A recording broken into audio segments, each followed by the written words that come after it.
We're scrambling. Shalom, y'all. Shalom. Good evening. We decided try a live chat together tonight, and so you're gonna have to bear with us as we finish setting up. I'm gonna get SK set up so she can read the comments.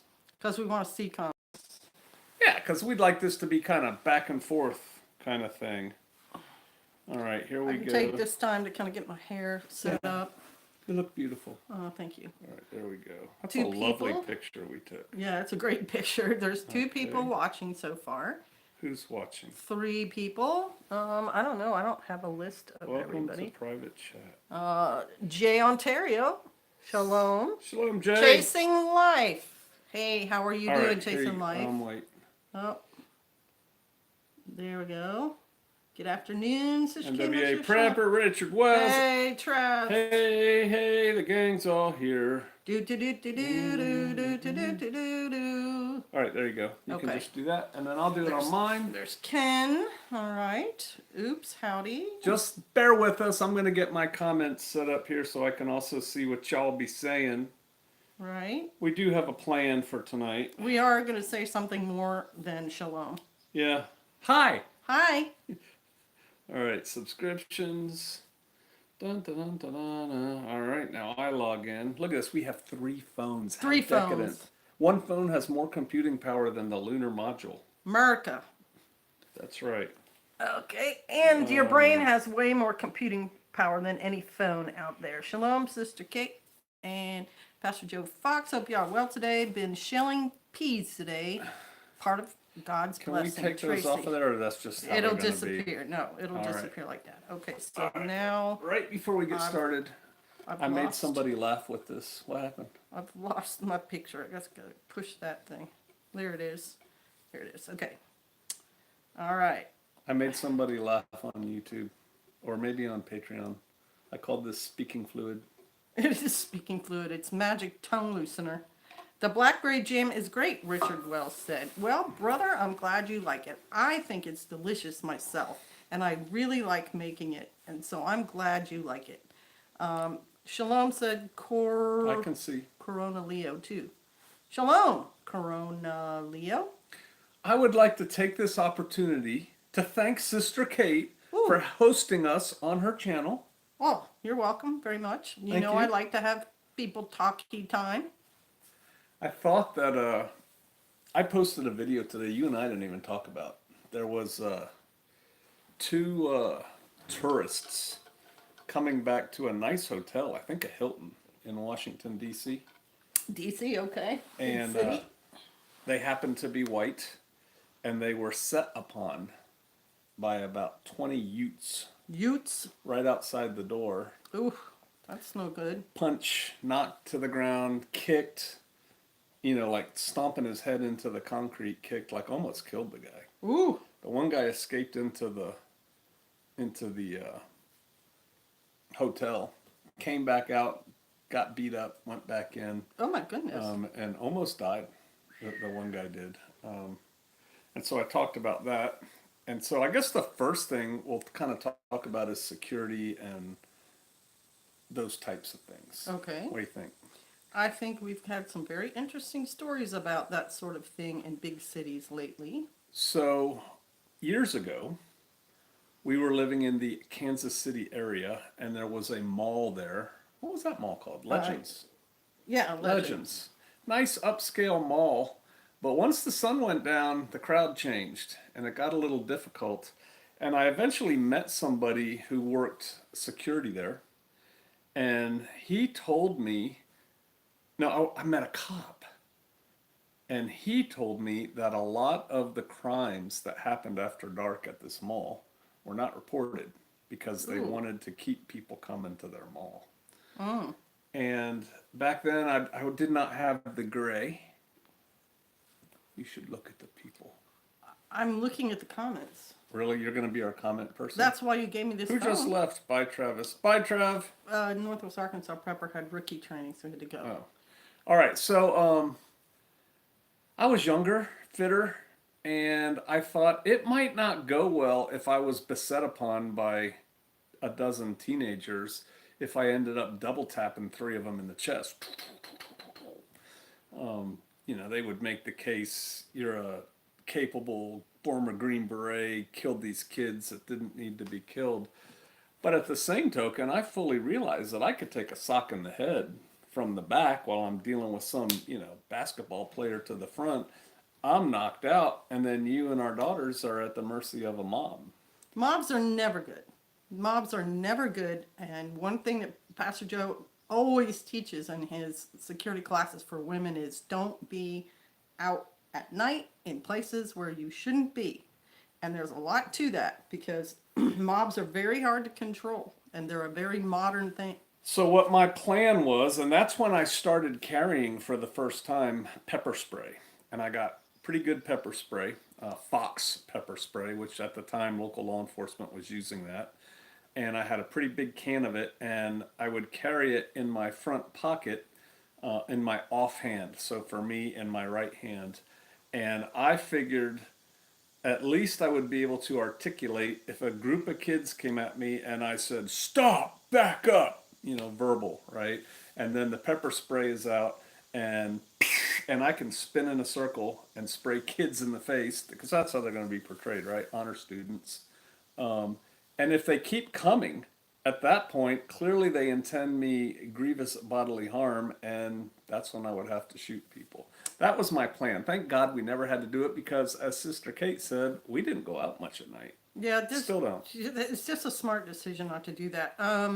Mark Chase said a guy in Seattle was killed by a smack in the back of the head by a kid with a skateboard. Oh yeah. People are incredibly tough in some instances, and they are incredibly easy to kill in other instances, and so you got to think about that stuff. So security. Yes, sir. How long have I been teaching you how to defend yourself? He's been teaching me how to defend myself since we've been married. So that's what, 30... I didn't teach you when we were dating? Well, you probably did 35-ish years, maybe more, 38, something like that.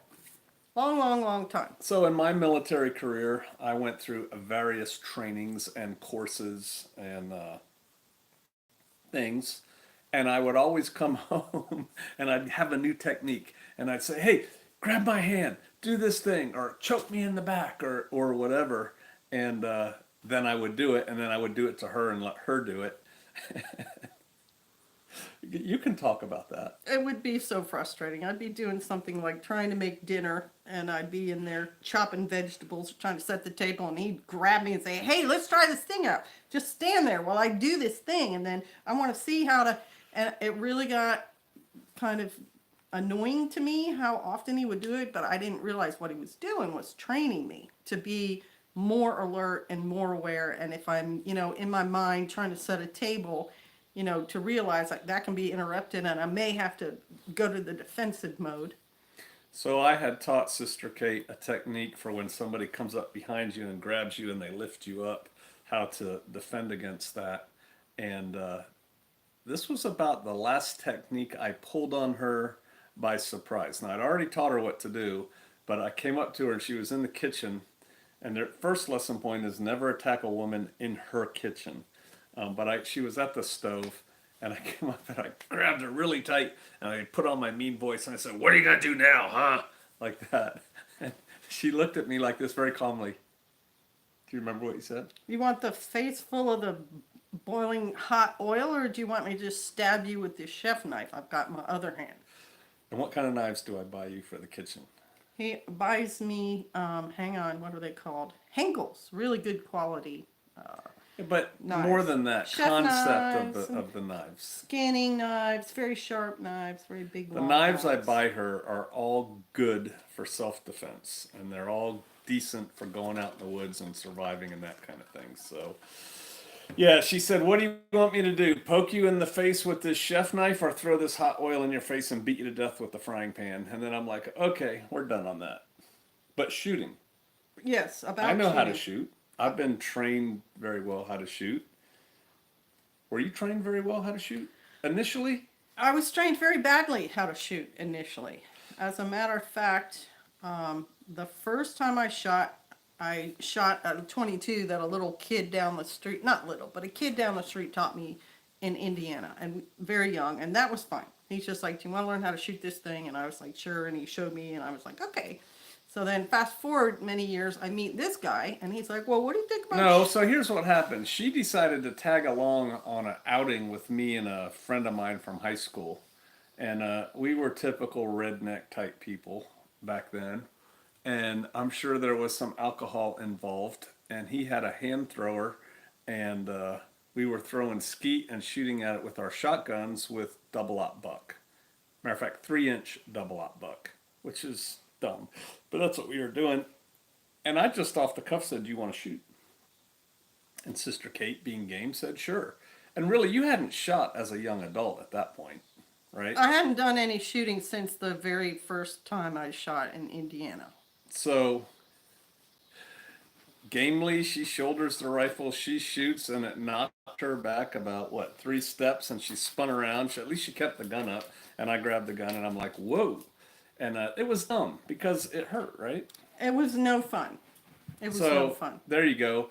Make something no fun and laugh at your woman, and see how well she likes doing that. So then fast forward the day before we get married, 2 days before we get Right, married. like 2 days before we get married, he wants to go out and shoot some shotgun. He's got a 12 gauge now, and he's all, very excited about it. I think it was probably that Mossberg It was. instead of having a bird gun. And so we're out at my mom's farm where we're going to get married in a couple days. And I'm shooting at cardboard and milk jugs full of water. Again, double aught buck. And SK comes walking out, sees her fiance of a week and a half, and says, "Can I shoot?" Now, I remembered the last time. So this time I sat you down, right? Yes. And I had her brace the gun, and I made sure I knew more at this point about shooting. I made sure that it was tucked into her shoulder, and I told her to keep her face on the comb and just look down the sight, aim at the water jug. And I'm looking at her, and you were in a good position. I was in a good position. And I said, "Whenever right? you're ready, squeeze the trigger." And he had it loaded with 3.5 No, inch 3-inch 3-inch Magnum buckshot, rounds, yeah. and it's a 12 gauge. And so I shot it, and it flew up and smacked me in the nose. And what else? Made You my dropped the eyes gun. water. Yeah, She I dropped the gun, but she was sitting, so it didn't fall far. Holding both your hands together. right, eyes Crying watering, a little bit. Right. Ow, ow, ow. Let me see, it hurts. I peeled open her hands and she was bleeding. And what went through my mind was her with tape on her nose and 2 black eyes for our wedding. Because I thought I'd broke your nose. Ridiculous, right? This is not a smart way to train anybody It how to was shoot. so dumb. And it's very, very typical of many people, and especially women's first time out shooting. I've heard this story from so many other women. Their father, their uncle, their brother takes them out with some huge shotgun or rifle and loads it up with some kind And of then laughs. large round and watches her drop it or scream or get knocked down and laughs at her. And there's, and then these women don't ever want to touch another firearm. It's a totally negative experience. So it's a testament to Sister Kate's stick-to-itedness. We got married. She decided to marry me anyway. And for our first anniversary, what loving gift did I Oh my give gosh! her? I'm like, my first anniversary. It'll be like a diamond ring, or it'll be some kind of necklace. It's gonna be something really sweet and romantic, and it winds up being a 380 PPK James Bond spy gun. Yay! Yep, it's a PPKS. Yeah. So, we were in, where were we? In Hawaii. We were in Hawaii, and they had a combat. Why am I looking at different comments there than on here? Because yours have not been updated for whatever reason, and these ones haven't either. Like, we don't need to keep looking at those comments, but the ones up there are older. Okie Storm Chasers here. Yeah, I Ohio see that. Preparedness. Tim. Brother Tim is here. Rose of Sharon Homestead. Kelly Hale. Rick O'Connell. Chasing Life is here. Mountain Smith, etc. We've got a lot of people coming in.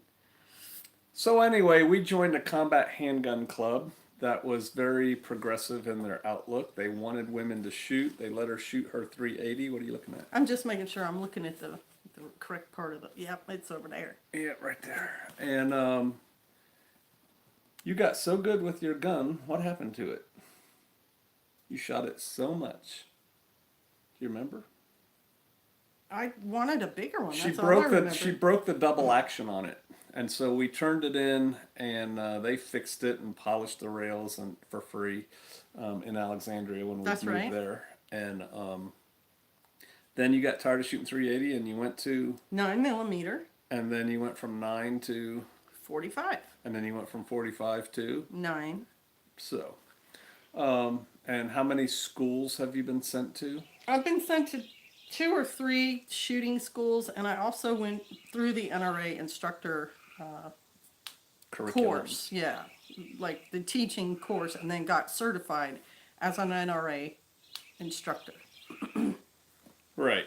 And so now let's give advice to people on how to properly train their women and even kids. I'm talking physically slighter people how to shoot. What do you think? You've taught many women. She was the female instructor at a range in California and a range in Virginia. She's taught bazillion women, hundreds of women how to shoot. Couple kids. Yeah, a besides couple of ours. kids, mostly women. What do you think? The way to start with any person who's not familiar with firearms is to make that experience as pleasant as possible, and the easiest way for them to do it. And so I'm not going to give out all my secrets, but what you do is you don't have them stand out in the middle of a field with some target downrange and say, "Here you go, sweetie, shoot this thing." I give a course of instruction to explain all about how firearms work and so on. And then their first shooting experience is they're sitting down with a table, so they don't have to worry about how their arms are doing. And I have a big old target. I have something like a paper bag or a paper plate or something. And we prop their hands and all sorts of things, and then just let them shoot one shot. And normally I shoot 2. I shoot before they do, so they understand there's noise coming. And usually I'm demonstrating the fact that even if I only shoot my 45 with my 2 fingers holding onto it, and I pull the trigger with this one, it will not jump out of my hand. Like they have a lot of wheat tree. Yeah, we have a lot of exaggerated instances of firearms flying out, like we talked about, people giving a 357 Magnum with P plus P rounds or whatever in it, and it's there's a lot of recoil. So I also recommend they use ammunition that will not recoil, so they get control of the situation, and that usually makes them calm. And very, very seldom, I'd say about 90% of the time, the first shot that lady takes with those circumstances, she hits right in the middle of the target. She hits And the then what bullseye. Kate does, I mean, let's face it, men are different than women. Mm-hmm. Cool. She gives a lot of positive reinforcement. Mm-hmm. Good job, yay, let's clap for Susie. And all that stuff that I think is kind of silly, but it's not silly because it works really good. And women really respond well to her teaching. And so once you can teach them to hit the target sitting down, then you teach them to hit the target standing up. All throughout that is all the safety stuff. And once they can safely handle their firearm, be on a range with other people, and hit the target standing up and sitting down, then we take them to Viking Pistol 1 and we start teaching them other things at that point. And you also have to understand what the woman is thinking when you show her this ugly metal thing that she thinks blows up whenever it wants to, and it's going to do things that she cannot predict. You have to explain to her it's not like that. This is just a hunk of metal. And then one of the things I like to do in class, and this is my last secret I'm giving out. You don't have to give it out. You're sweating on your nose. Well, it's hot. Is I will explain how when the firearm is laying there, it can't do anything. Get up. Go off. I tell it to get up. I tell it to shoot people and stuff. And when they realize it won't move of its own accord, that makes a lot of them feel a little bit calmer about the experience as well. So, we taught you how to fight hand to hand. We taught you how to fight with a gun.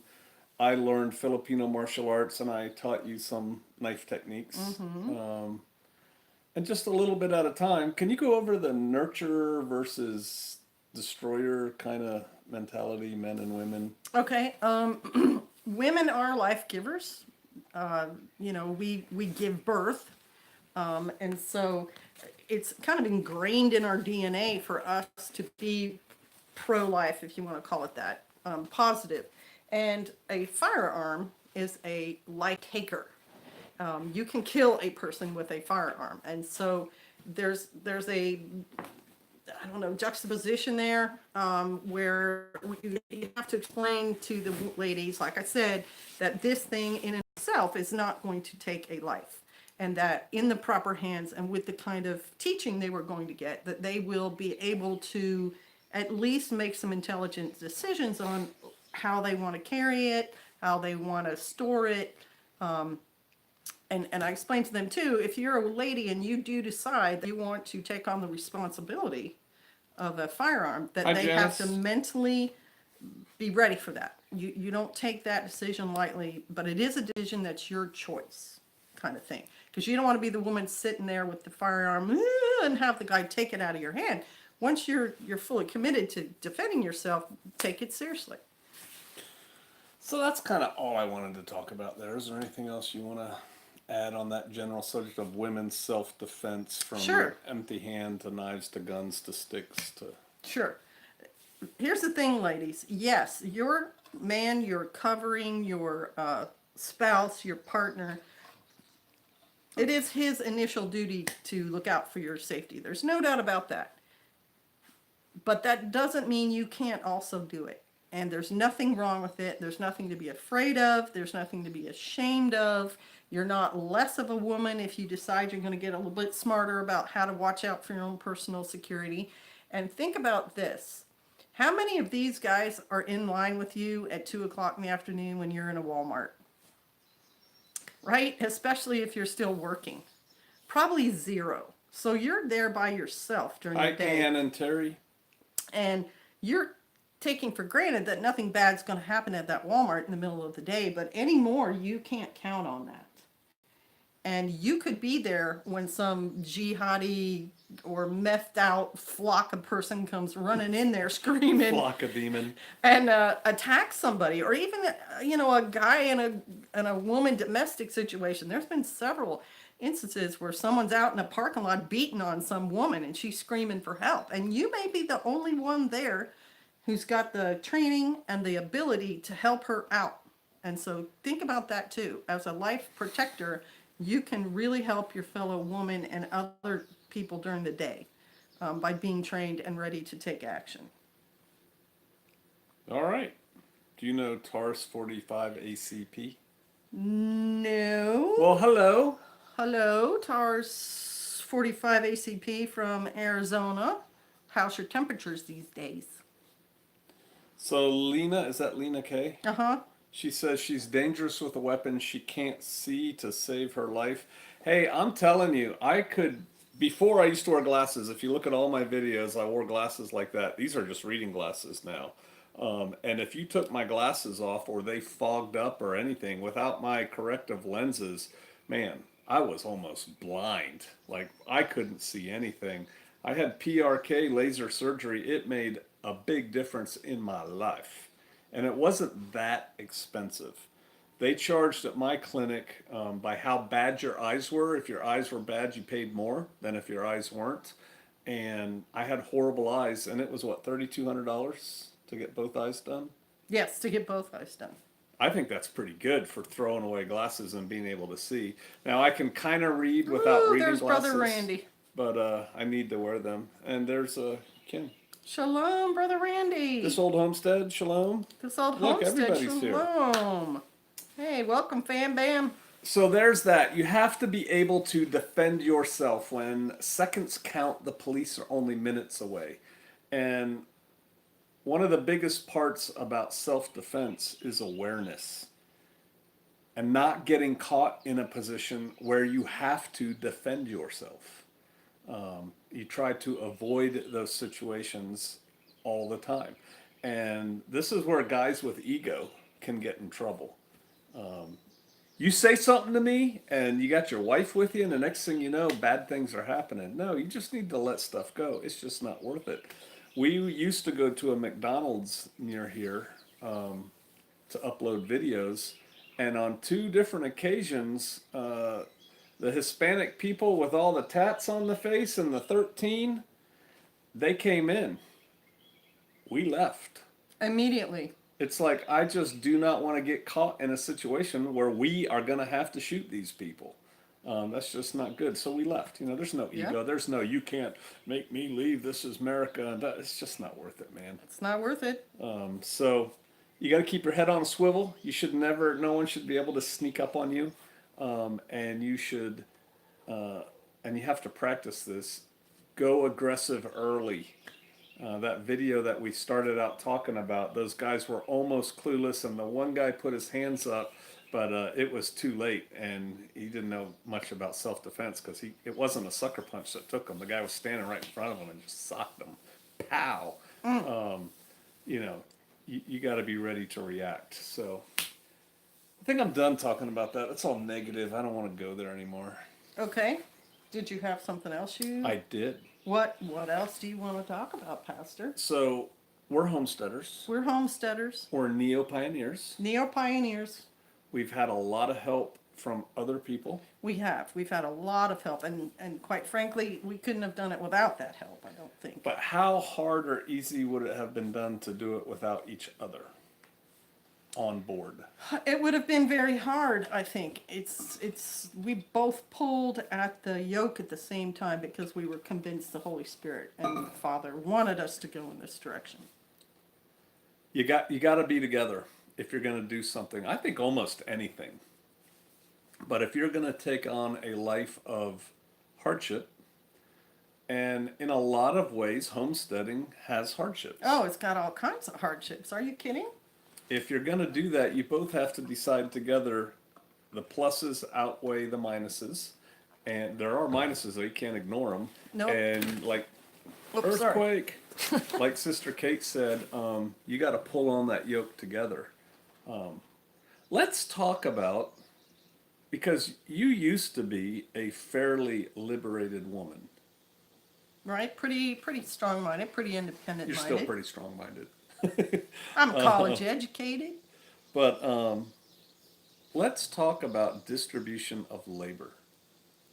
Because you know when we have people come here either to move here or when people have come to apprentice or hang out for a week or whatever, and you always get the couple, and the woman's like, well, I don't know, you know, I think I would rather be doing building than cooking, and, you know, my husband can go in there and help wash dishes. And, you know, we've had that a couple times, words to that effect. Mm-hmm. But we don't act that way here. What do you mean? I don't wash the dishes or cook the food, Nope. hardly at all. Nope. But then again, you don't split and stack the wood Nope. and dig the holes. I also don't mow the lawn, although I might be able to. I used to mow lawns It's for a harder while. to mow the lawn here than it is in most places. Right. It's not just your flat playing ground and that's it, and we could get that riding lawnmower. It's an up and down the mountain kind of dodge the rocks, don't run over the goats. So feel free to say something different or agree or whatever, but here's what I came to realize totally is that there are men's jobs and there are women's jobs because men are stronger than women. If during the course of the day we have to chop the wood, dig the hole, carry the heavy things, and set up the wall, and that has to get done today. Well, we also have to be fed today. Correct. Clothes have to be washed at some point in this time period. The house has to be kept.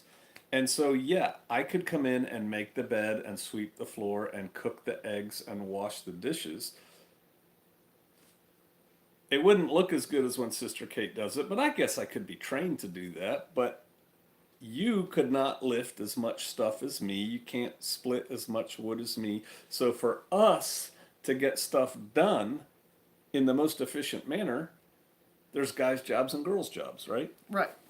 And what about, you don't have to type answers. You can just answer right to the Oh, people. you're right. I guess I could. You're right. But what about when we both have to do something together? For my job or your job? What about it? We have to do it then. You just have to realize that. Like, your duck house is pretty much your deal, but you had a couple things where you needed help on it, and it was mostly you either needed another set of hands or it was something heavy, Right. heavier than you're ready to lift. Right. It was the millennial man who helped me put those pallets as a roof onto that building. He held them up because he's a strong guy and he's pretty tall. And then once we had secured them up there, the tools that I have, which Pastor Joe let me buy my own set of tools, makes the other parts of the job a lot easier. And we did do things together. Pastor likes to tell people the beam, what do you call that thing? The ridgepole? The ridge pole. I was on one end and he was on the other, and it was 20 foot long, and it weighed probably 100 pounds, and we stood on And these it's 9 plus 5 feet up there, 14 feet 14 up there. feet in the air, and he and I are standing on these rickety supports, and he's telling me, just hold on a little bit longer, and I'll get my end in, and then I'll come over and I'll help you do it. But if I weren't here, I'm sure he'd have figured out a way to get that done. I guess you use ropes I'd have had to call somebody.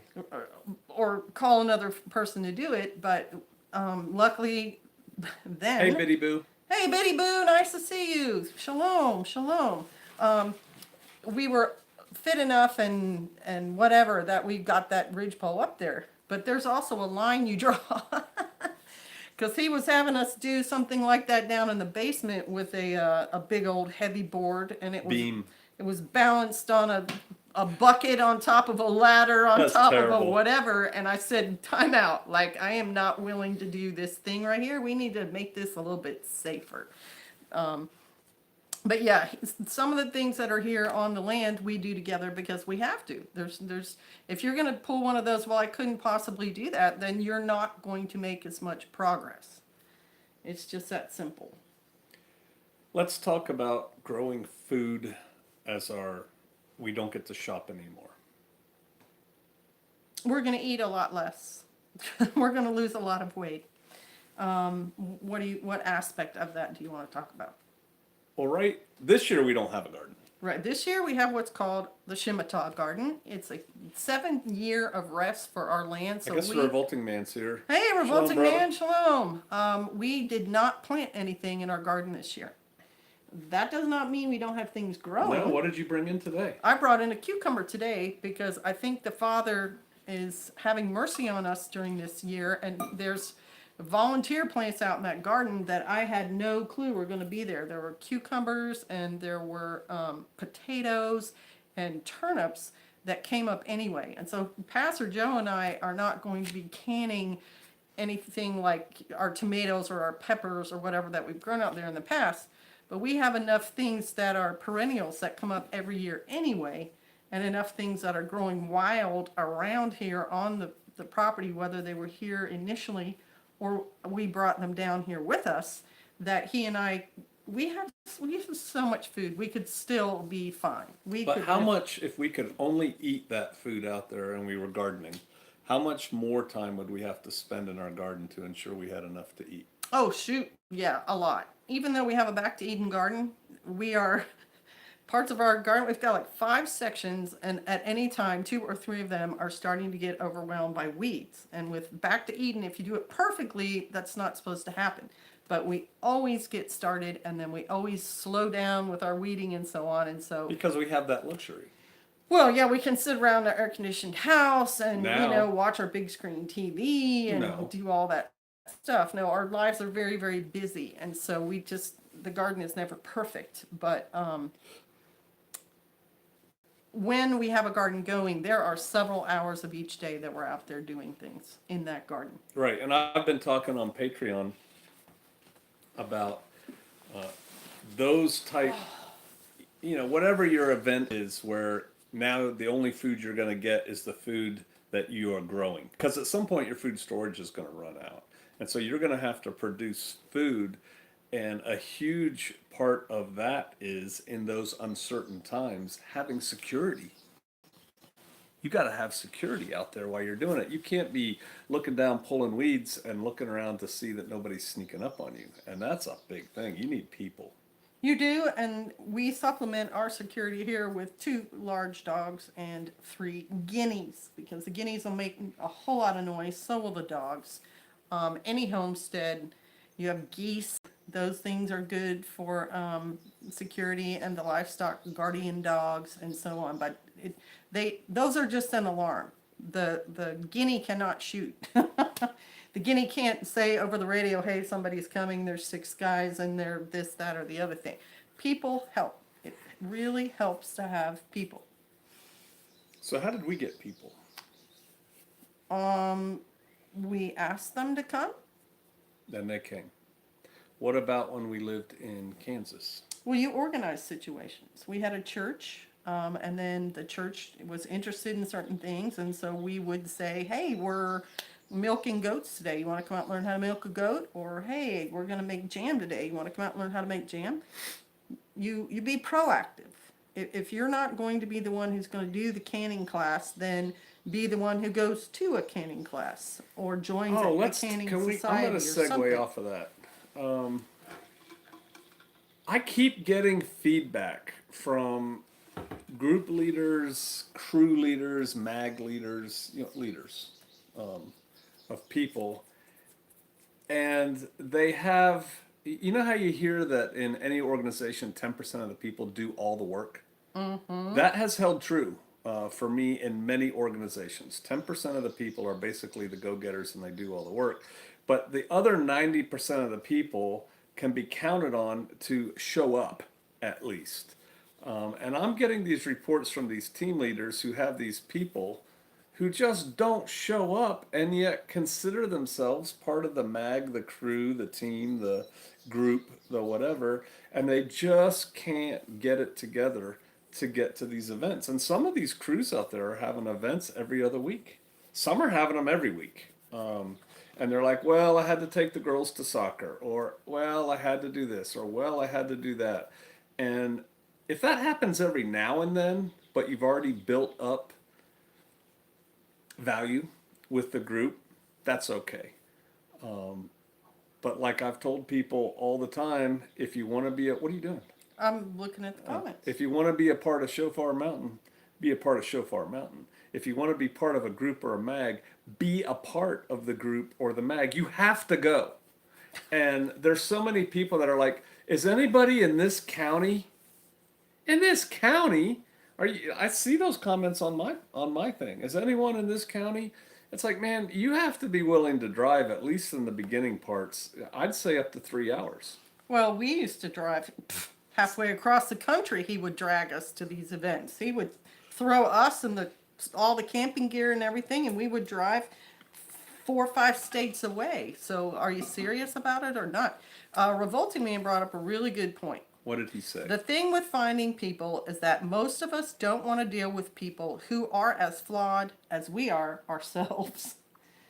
I think that cuts 2 ways. I think one is we just get irritated dealing with people, more so in this internet age, which I'll come back to. And another almost as big a part is we are worried about people seeing our flaws. See, when I'm on camera, or not even on camera, just a commenter on different things, I can be all big and bad and bold and, I'm 6'6", I weigh 245, and, I can bench press 4,000 pounds. And then you show up in person, it's like, dude, you're not all that, man. And besides that, you smoke, or whatever. And we're worried about people seeing the true us. You have to get over that. Coming back to the internet world and meeting people, we are getting away from being able to interact with people, being able to have conversations with people, being able to do the give and take in the conversation. And this is so important. It's what I call the meat world, MEAT. We have to be able to function in the meat world. And the more we hide behind our computer screens, the more we stay in our homes and don't interact with people because I don't like them because they're flawed creatures, or they don't believe everything exactly like I do, therefore we can't get along. Excuse me. That's just not realistic, man. Right, and you need to look at these people in a different way. Wendy Blank said, how do you deal with delegating? How do you avoid the micromanaging when it comes to tasks? Like they do a job, but it isn't up to your standards if you had done it. That's great. So, I am not perfect in this. One of the problems I had with the apprenticeship program when we held it here is that the people just weren't as good at doing what we were doing as I was, and it made me itchy, and everything costs money, and I didn't want people breaking things or cutting a board too short that now I have to buy a new board, that kind of thing. You have to really sit back and decide, okay, if I had 10 of me, yes, this would be done perfectly, exactly like I want it to. But I don't have 10 of me, and you don't have 10 of you. But if I have 10 other people, I can get these things done faster, good enough. And there's this saying that we used to say, perfect is the enemy of good enough. Good enough. That's You right. don't have, it doesn't have to be perfect, it just has to be good enough. Now, you have to know what good enough is. But those people aren't going to be as good as you at some things, and they're going to be a lot better than you at other things, and so the net gain to the group should be positive. That's what I think. Right, And many hands make light work. When we go ahead. Right, and you also have to look at these people. If they show up, that's a bonus. That's a plus, not a negative. You don't want them to show up and then be ticking off all the negatives about these people. You want to be glad that they're willing to show up and get excited about it and think, this person and I may end up forming an agreement where we're going to save each other's lives in an emergency situation. When a tornado rips through and half my house is gone, I'm going to be looking for that face right there. And when they show up, I'm going to be super excited that they're there to help me. I was just talking to somebody who was on here. I don't know if he's still on here or not. And we were talking about people. And I use, for an example, a lot in my talks, the Special Forces medic, right? Because I think a Special Forces medic has an amazing skill set. McCat. Has an amazing set of skills. And so to me, that's like, this is the epitome of a quality person for the team. You're not going to get a Special Forces medic, right? You're just not. But what about the person who has right now no real skills? No skills, but they're a decent person and they always show up. Right? That is a valuable person. You can teach that person something that they can then use to contribute to the group. Anything. If it's just wiping down the counters, that saves somebody else from doing that, and they're always there.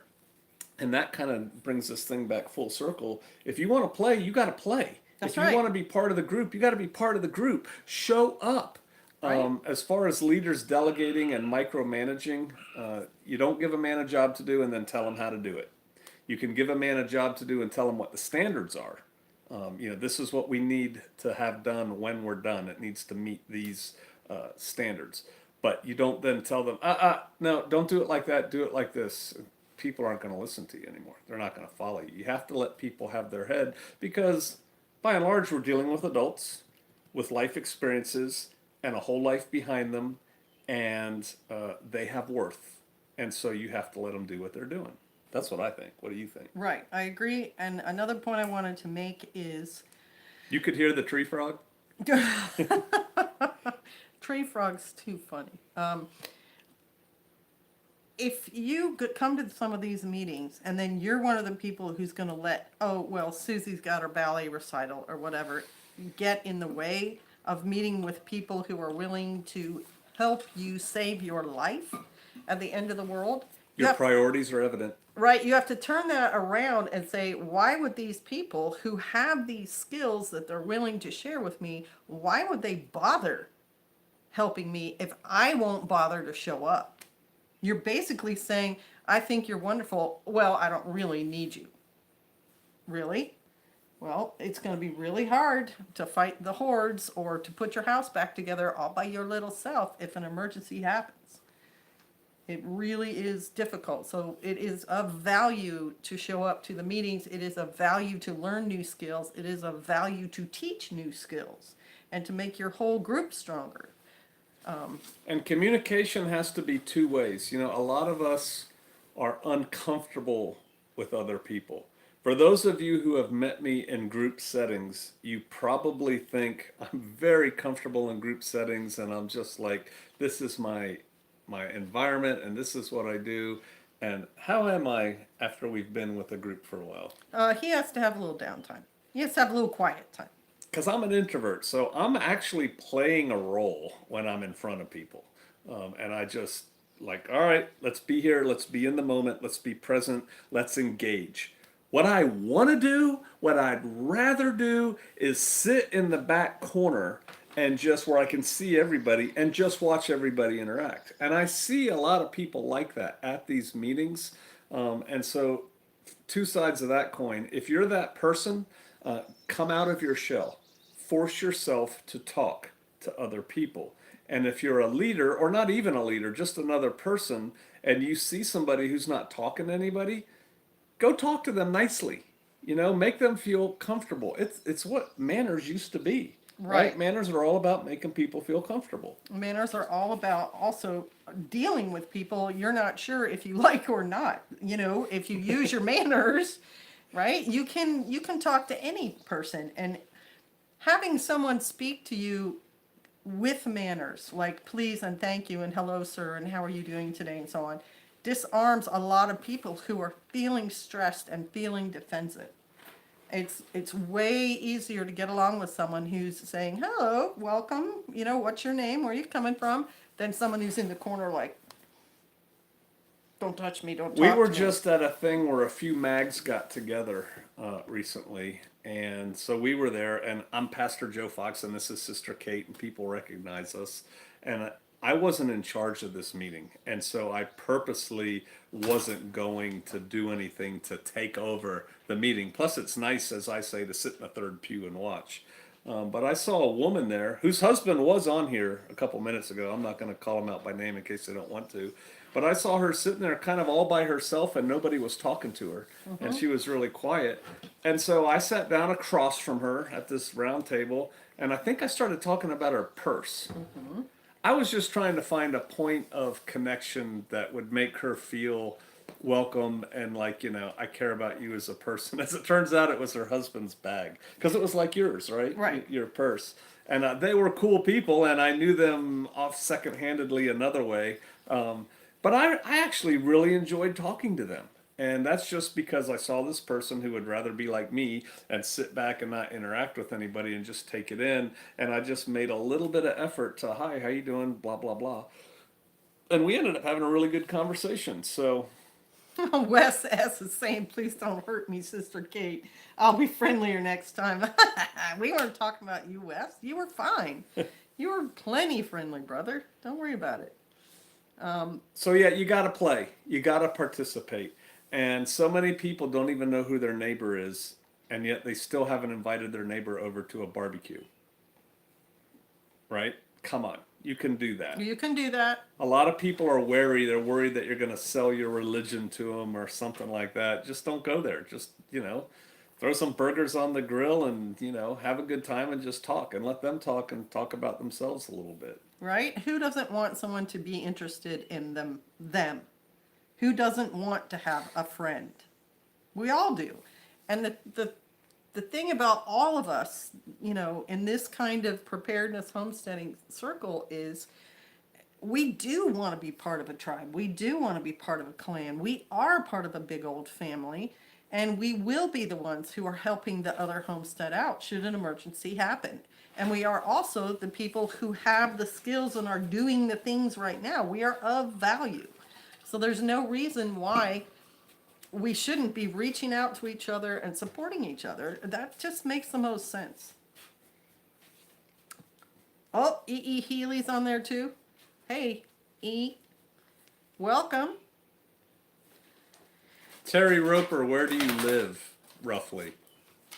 He said 2 Blackhawks and a little bird just went over. Where do you live? Can you let your dog out? Sure, I'll let him out. Hang on. Weeding glamorously. I just know, I read was going that. to tease him about that. Ugh.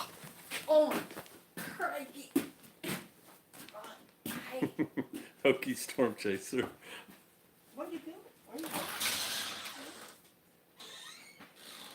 There's a lot of silence there, Pastor, on the live stream. That's not a good thing. Ugh. A lot of what? I'm sorry. Silence. There's nothing going on camera.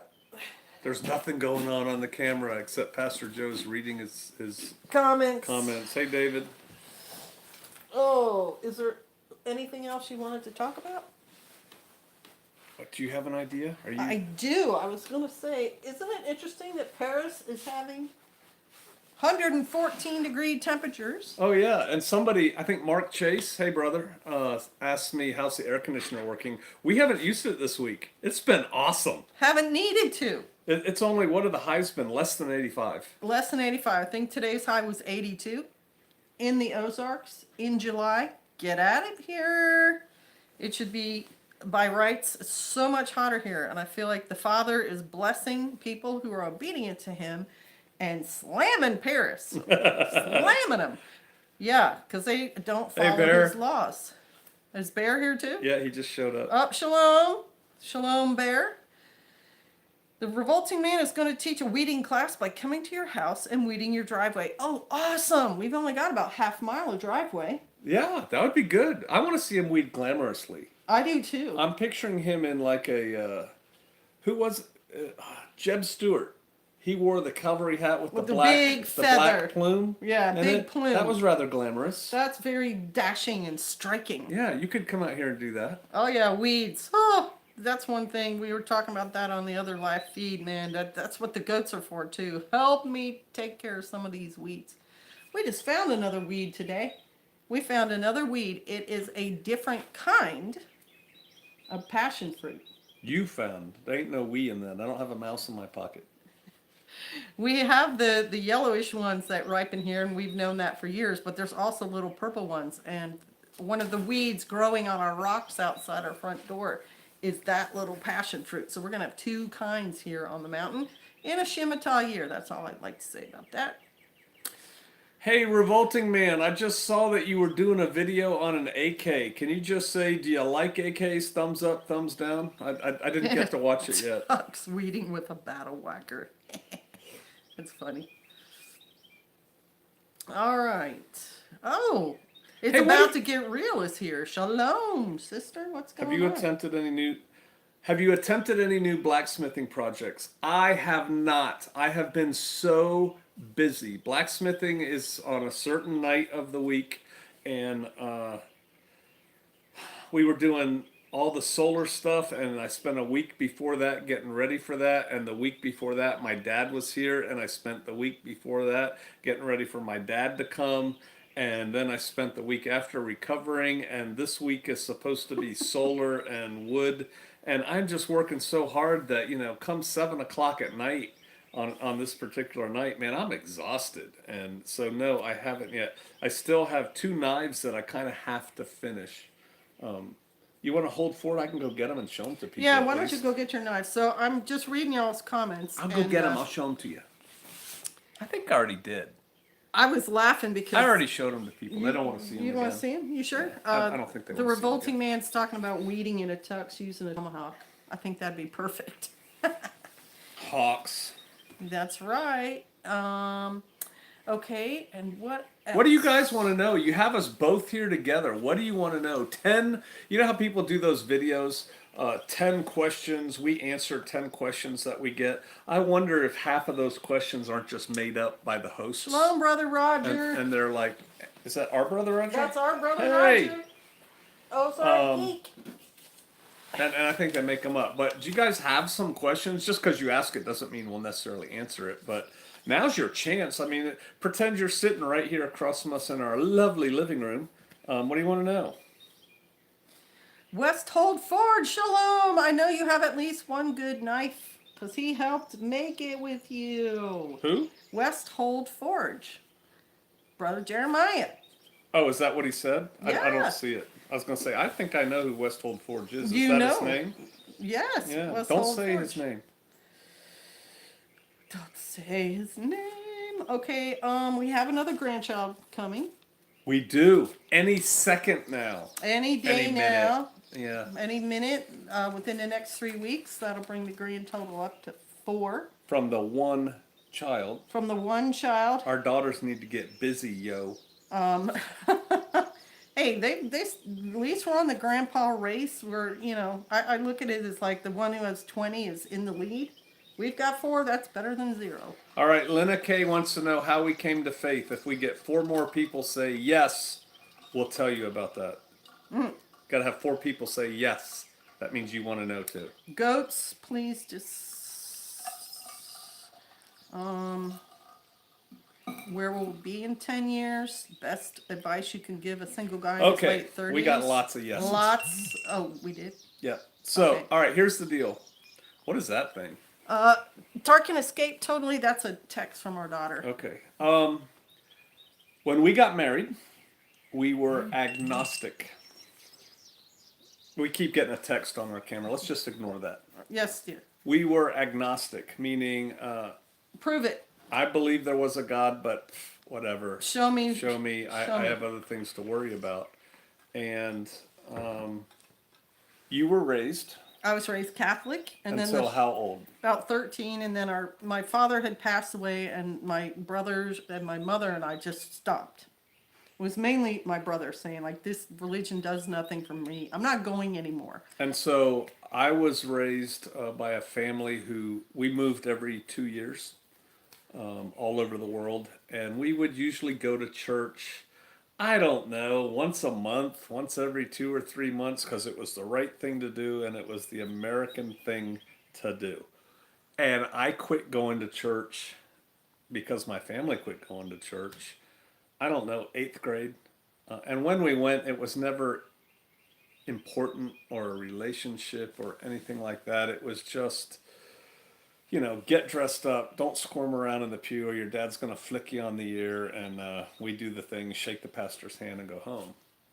And so we got married by a Justice of the Peace. Justice of the Peace. In his mother's yard. In my mom's yard. And we weren't religious. And then I joined I was in the military when we got married. And back then, in the early 80s, officers go to chapel. It's what you do on Sunday. It's kind of like you're expected to live a certain lifestyle. You're expected to do certain things. And so we started going off and on, enough that, people would know that we went. And we didn't really get serious until our son was born. That's right. And then we decided we needed to raise our son with morals. And so when he was born, we decided we would make it a thing to go to church. And so just like my parents, we started dutifully going to church every week. And I don't think we had any kind of real faith then, do you? No, it was Pastor Murray who kind of grabbed us.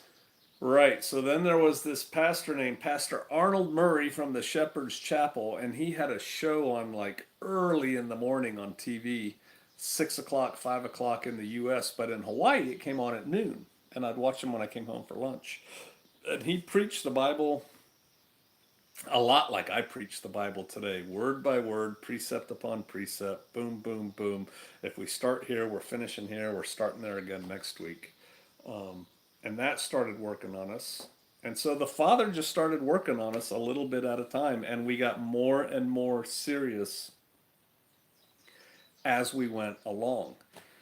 And I think it was when we went overseas. When we went overseas, it was kind of like the crucible. It was. It was really hard on us in many ways. We were white people in a country where that is not a norm. It was Muslim. We were cut off from pretty much everybody and everything. And so we kind of had to start depending on each other more, but also as the head of the house, my husband the Lord was working on it big time. The Lord worked on it big time. And then because he was changing, the family started to change. I'm going to go get my dog. I don't know what he's doing out there. I'll be right back. And so, yeah, we just got serious while we were overseas. We came back, got more and more serious. I mean, realize that this is not just a church thing. Went to churches where the pastor gave historical context to the word. Right. Went to churches where the pastor wasn't just fake. And the rest is history. Michael Ryan said he was baptized by Pastor Murray. That's cool. That's really cool. Oh, you're a lucky man. Get dog, don't come over here and bump us. And my belief came from a trip I was taking on an airplane, and we started getting really, really, really bumpy. And I hate airplanes and I hate turbulence. And so I said a quick prayer. I said, Father, if you really are up here and you are who you say you are, just show me and make this plane stop bumping around for 30 seconds, and I'll believe it. And by golly, of course he delivered. The plane evened out, and I knew right then, all right, that's it. That was it. I dedicated my life. I said, okay, I'm a believer from now on. And part of my waking up, because when you come from a Catholic background, it's very cold emotionally. Careful, there's Catholics on here. Yeah, I know, Pastor. Okay. It's very cold emotionally. And so I went to a church, a friend invited me to a Church of God in Christ. And when I went to that church, for the first time, I saw people who were truly excited about their belief and were willing to talk about it and to emote over how much they love the Lord. And that made a big impression on me too, because loving the Lord is not a burden. No. The Bible says itself that Yeshua's burden is light. And if you follow him, you get a life of peace and happiness. So the believer's life should be filled with joy. It's kind of my point. And I think there's a lot to be embraced there. So there's that. Anybody else have any other questions? That was a good one. There were tons. Oh, really? Well, you're going to have to ask them again because I'm not going all the way back. My wife and I are 31 and 30 years old with 4 children. I got out of the military a couple of years ago, and she is still in. My goal is to come out of her with some land in 3 years. Any advice to make it quicker? What was the first part? I'm sorry, I was reading. I'll listen now. They're 30 and 31. He's out of the military. She's still in. They want to be coming out of her in 3 years. Any way to make it go quicker? Yeah, do it now. What are you waiting on? She's still in. Oh, she's still in the military. Yes. Oh, so start doing all the homesteading stuff you can do now. Where you're at, do the best you can with what you got where you're at. Start raising chickens, doing this, doing that, raising a garden, learning skills, going to classes. If you haven't bought your property yet, do so. Get out of debt now. Don't go into this being in debt. That's what I recommend. That's right. That's exactly what we recommend. All right, there were other questions. Hang on. Yeah, save all the money you can. Where do you see yourself in the years? What years? 10 years. Oh, in 10 Where years? do we see ourselves in 10 years? On an awesome homestead that looks like it should be on the cover of Mother Earth News. With very little physical labor I'm going to answer needed. this one. Housewife in the Woods. What Bible should I be using? Is the NIV okay? The NIV is not okay. Much of it reads really easy, and so it kind of sucks you in, but I think you can probably just Google what's wrong with the NIV, and they take verses out of context and translate them incorrectly. They don't even include certain There's a lot verses. of people here who've been talking about Arnold Murray. He's the one that hooked me on the Companion Bible. That's what it's called. It's a King James Bible, but the Companion Bible has appendices and good notes and stuff like that. You really can't go wrong with that Bible.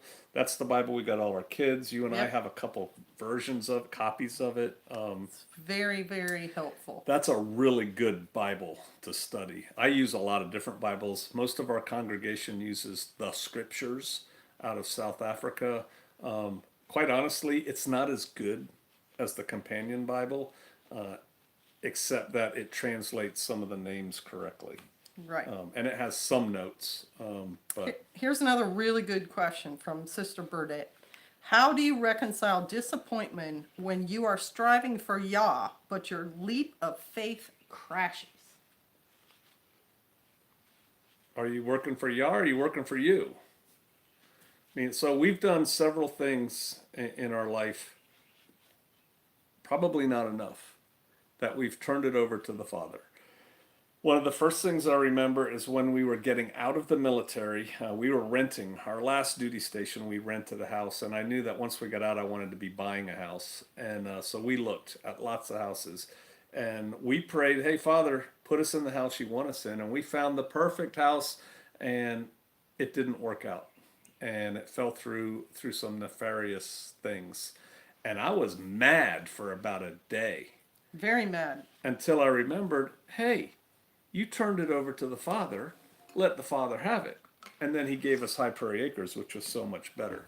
I remember when we put this land up for sale, we were going to start a Christian community up in Kansas. And so I needed to buy land up there, and we had a lawyer help us work how we were going to structure it.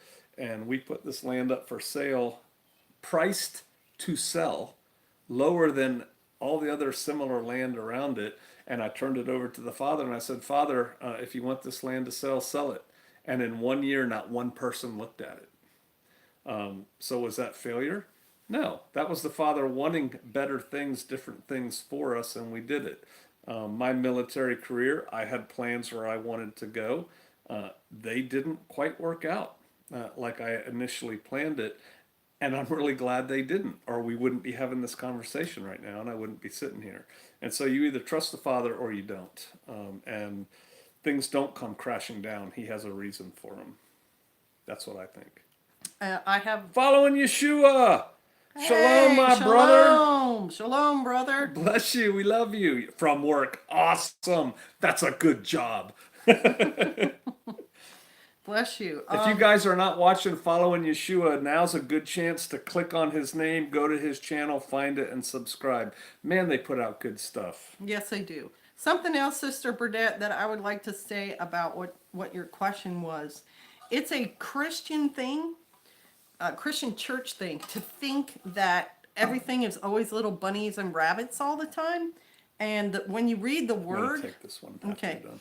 when you read the word, the Father is spanking people a lot of the time. Oh, yeah. Because they're misbehaving. And he says it himself that he chastises those he loves. Just went over that. So that is one of the things to keep in mind when your leap of faith and your faith crashes.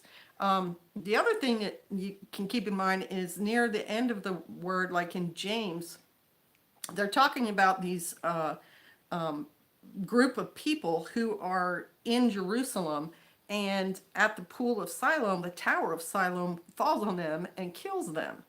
And I believe it's James says, and do you imagine that group of people did anything worse than you did?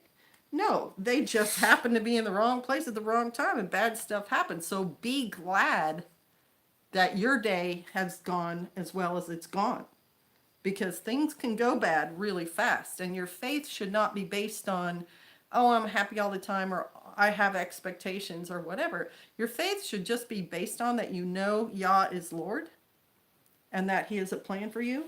And as long as you follow him, things are going to work out the way he wants them to work out. So who asked me this? Was it Healy? Somebody just asked me. I think it was Brother Healy. Palmetto Paratrooper made Yeah, it I funny. saw that. What do I think about grand solar minimum? You're not going to like my answer. Who cares? You know, these people, first it was nuclear winter was That's right. coming, and everything was going to freeze, and the ice age was coming. Then it was global warming is coming, and the oceans are going to dry up and retreat, and desertification is going to happen, an inconvenient truth. And then that panned out badly for those people. It ain't happening. And so then people came up with this grand solar minimum, and oh my God, it's going to freeze, and you're going to be under a new ice cap, and that. Come Who cares? on. It's like I used to say when there was a warm day in November, if this is global warming, I want more of it. This last week, some of the highs have only been in the 70s. Some of the highs have been in the low 80s. And I say, if this is the grand solar minimum, I want more of it. Weather changes. Cycles change. People don't get the weather right anyway. They're probably wrong on this. But here's the bottom line. There's not a darn thing you can do about it. You can't change the weather. It rains on the just and the unjust. You're just going to have to deal with it. I don't care about the grand solar minimum. If it gets too cold here, we'll move. We'll go south. We'll go to Uruguay or something. You know, I don't know. It just doesn't matter. Mosby's men says hi. Mosby's man. Yeah. Hey, brother. Hey, how you doing, brother? It's There good he to is. see you. Hi, Yeah. Sister Kate. And somebody says they live in West Plains. That is a good place. We used to hang out with some people that lived out there, Aurora, West Plains, that area. That's a good area. That's in Missouri, by the way. Right. Asymmetrical said that. It was today and tonight going to be 55. See, that's awesome, right? I mean, I think that'd be awesome. I'd be like, woohoo, give me more this. Thor Gustafsson. Hey, PGF, who makes Great that name. nifty running chest rig molly holster you have? Hill People gear, I think. Hold on, I'll go get it. I think it's Hill People How gear. about Ava, Missouri? Ava's a great place, and there's a good church there. There's a Dogwood. church called Dogwood in Ava. There's a lot of Torah believers in the Ava, Aurora, that part of Missouri area. So, and it's pretty. It's a really pretty area. Yeah, That's where it's both Hill are- People gear. Hill Okay. People gear. It's a great bet. I like it a lot. I use it all the time. I use it like right now. I'm wearing shorts and a t-shirt, and I just throw that on. We have great weather in Queensland. Good day. Oh, we're running out of battery power. Oh no! I am a Can recovering. you plug it in? Yeah, Can you like Episcopalian. Yeah, I run all the can. cords over? Yeah, I can do something. Oh, someone said they're a recovering Episcopalian. All right, let me see. Oh, I think I just pushed something bad. In the PNW, we're getting California weather. Yeah, in the PNW, you're getting Californians. You're getting Yams. California. You're getting Californicated. That's the problem. Yeah. PNF used to be a really nice place to live. What about sheep instead of goats? Any thoughts? Sheep are a lot more valuable than goats. You can sell them for a lot more money. They need pasture. Goats don't. We have very little pasture here, and so we like goats. I've heard sheep are harder to take care of and are dumb, but I don't know. I've never raised sheep. And sheep cannot have any product with copper in it. No medicine, no food, nothing. Yeah, Washington and Oregon are becoming communists. And you know what? The sad thing is there are a lot of good people there. And it all started with the I-5 corridor. There used to be a bulletin board in Oregon right when you cross the border. I said, welcome to Oregon, a great place to visit, then leave. All right, let me get here. All right. Is it okay to ask what religion you are? I listen to Pastor Joe, Shofar Mountain Channel. The best way to find out what I believe is to go to my YouTube channel and in the search box for the channel, type in what I believe, and you'll see a video on that. Sheep are animals waiting to die. That's what people say. Oh, more than Richard say that? Oh, yeah, lots of people say that about sheep. We haven't had any, really, so we don't have practical experience, but I love goats. And in a minute, I will tell you why. How about that? Yeah, Idaho is getting a huge influx of Californians, and that's a shame. You know, I actually think that's going to be a friction point. It's not an earthquake. Sister Kate's plugging us into power, thanks to Brother Tim. Right? Is that? It's your phone, sweetie. That's tell me. on, so that should be on. That should be Right. charging now. Can I talk about goats and why I like them? Yeah. Okay, so here is why I like goats versus sheep. For one, goats, in my mind, in my experience, are pretty hardy. They are capable of going anywhere I can go.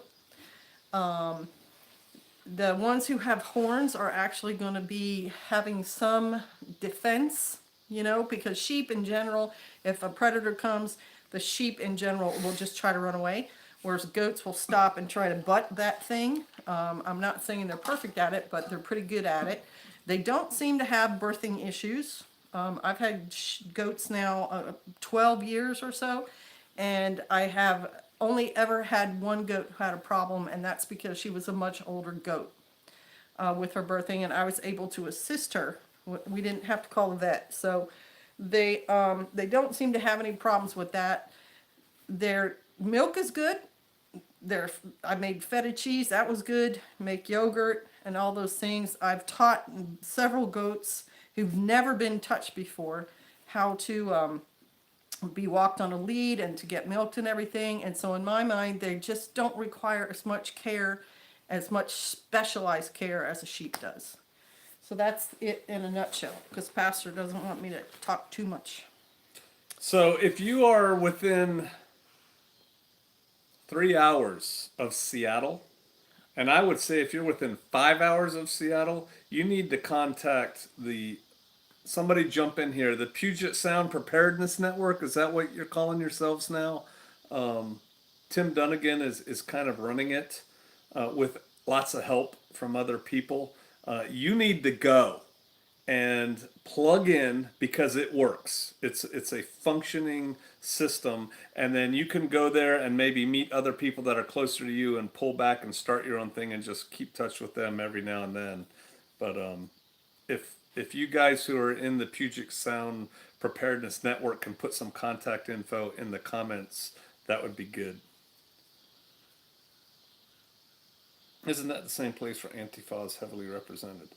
Oh, that's what I was going to say. I think there's conflict coming in the Pacific Northwest because you have the people of eastern Washington and Oregon and the people from northern Idaho, and then you have all these California type people moving in trying to change things, and you can only push people so far, and something's going to pop. That's what I think. Which is why I'm glad we live here, because we don't have any of that nonsense. Okay, David Burdett, the best breed of goat for milk. I had Alpines and I thought they were very good. There are several different breeds. Sonnens. I also had an Oberhausley. Sounds like a weird name, but it's a nice looking brown and black goat. Very good disposition. And then meat goats. There's two varieties that I recommend. Boers are the big put on meat goats. And then we have pygmies, which are also considered a meat goat. And we like them because they're smaller. And we're not going to need, a 150-pound goat to feed us. We can just butcher one small goat and we don't have to worry about leftovers and everything else. So that's just it in general. But if you Google it, you'll see the same thing online. The Millennium Man is awesome. More than that, he must say himself. We had a Toggenburg bucks kill a goat. I mean a coyote. Yeah, Toggenburgs I think is another good milk goat too. And they're good looking goats. I would recommend you get the goats that the people around you have. If you want meat goats, get the meat goats they have, which is usually Boers, or pygmies, Nigerian dwarfs or whatever they call them. And if you want milk goats, get the ones they use. All right. Any other questions for us? You're welcome, Brother Burdett. We just run Spanish Tampa is goats. getting crowded. Is getting crowded? Who are you kidding? Tampa is getting crowded? Who is that? Laura's Corner. Tampa's been horrible. What are you doing there? I know, you got to live there. But man, no, it's not getting crowded. It's gone beyond. Shalom, Shield Maiden said, thank you for sharing. Think about making a smokehouse to save your meat long term. Yes, a smokehouse is very valuable for saving your meat long term. Nothing wrong with it. Smoked meat tastes great. Gonna smoke some tomorrow. Yeah, we're going to smoke some tomorrow. You can buy a commercial smoker. We have a commercial smoker. It works great. But yeah, smokehouse is a fine idea. Trespassers didn't come back. We think they were probably looking for the chicken houses. All right. Any Viking groups in West Virginia? There's somewhere.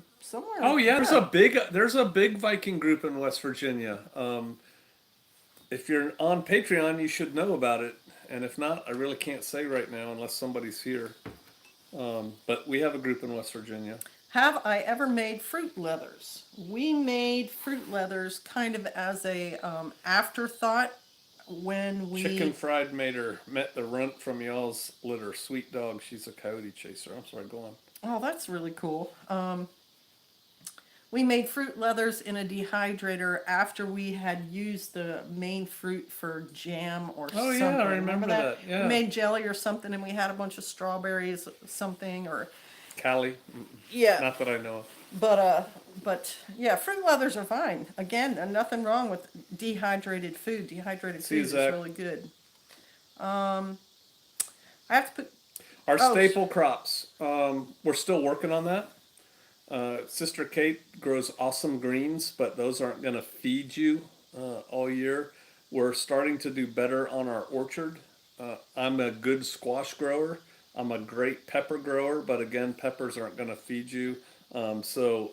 We were just talking to the bear, TJ, about different kinds of crops to grow for mass calories. The revolting man who just left turned us on to sweet potatoes. I've tried to grow white potatoes a lot, can't do it. We had really good effect with sweet potatoes last year, so we're still working on that. we have tomatoes. We normally do grow tomatoes and canned tomatoes and green beans during a normal growing No year. rice. What else? I make jam every year. I make pickles out of cucumbers every year. I'm going to answer this. Following Yeshua, do you ever consider community on your own land again? Maybe I can text you this question. You know, brother, I sent you an email when you were having a rough spot, and I don't think you got it. And I said, you are welcome to move here, lock, stock, and barrel, like right now. And I told that to Home Skillet also. They're welcome to move here. I told them that in person because you guys have proven that you can do it and you're good quality people. Sister Kate and I are talking about, so y'all are different from everybody else. You could come tomorrow.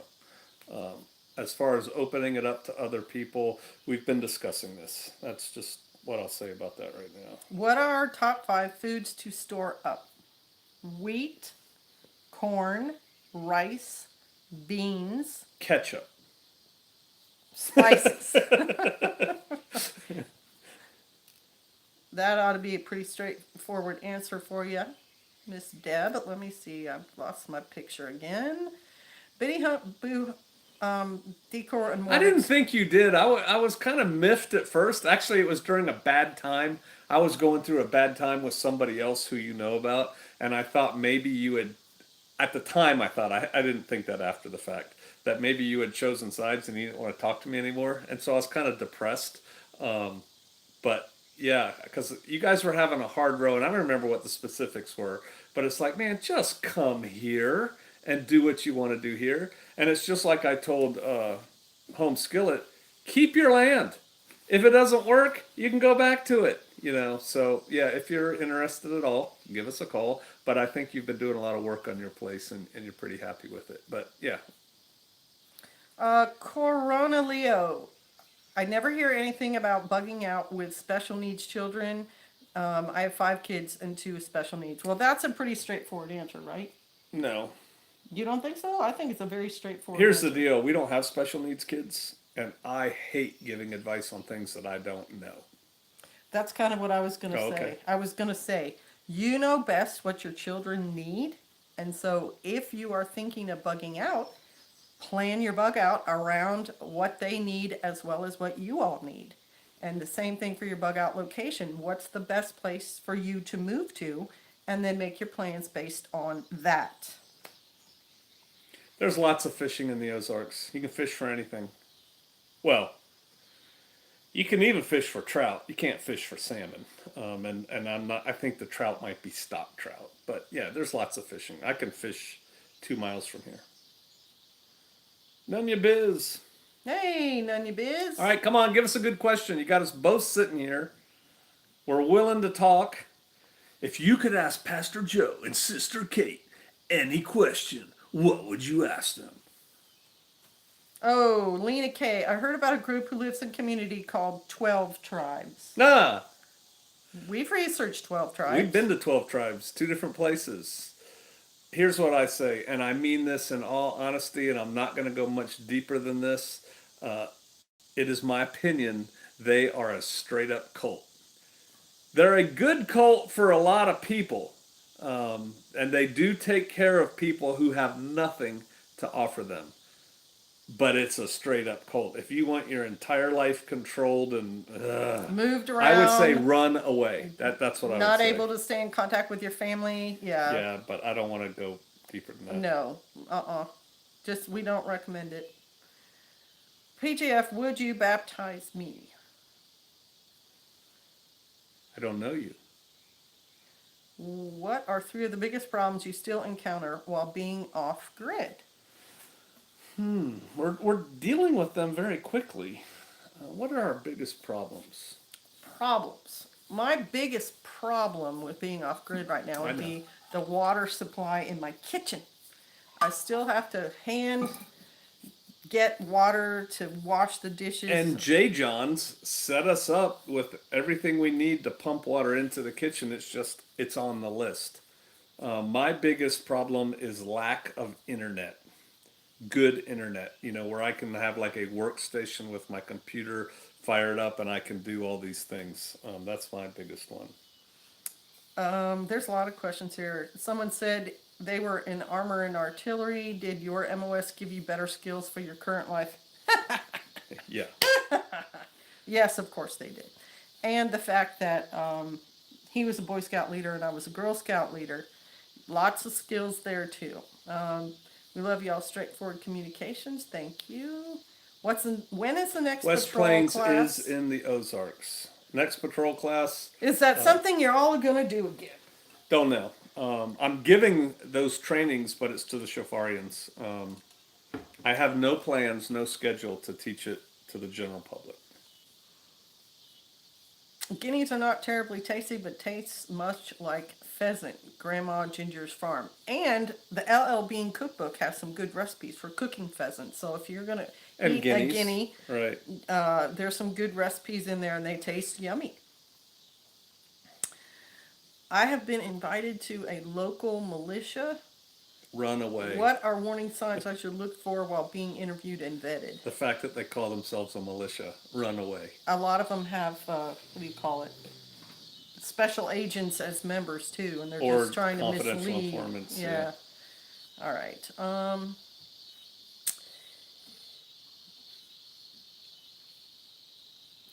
I've never been to the Ozarks, but I would definitely say Ozarks for many reasons. Post.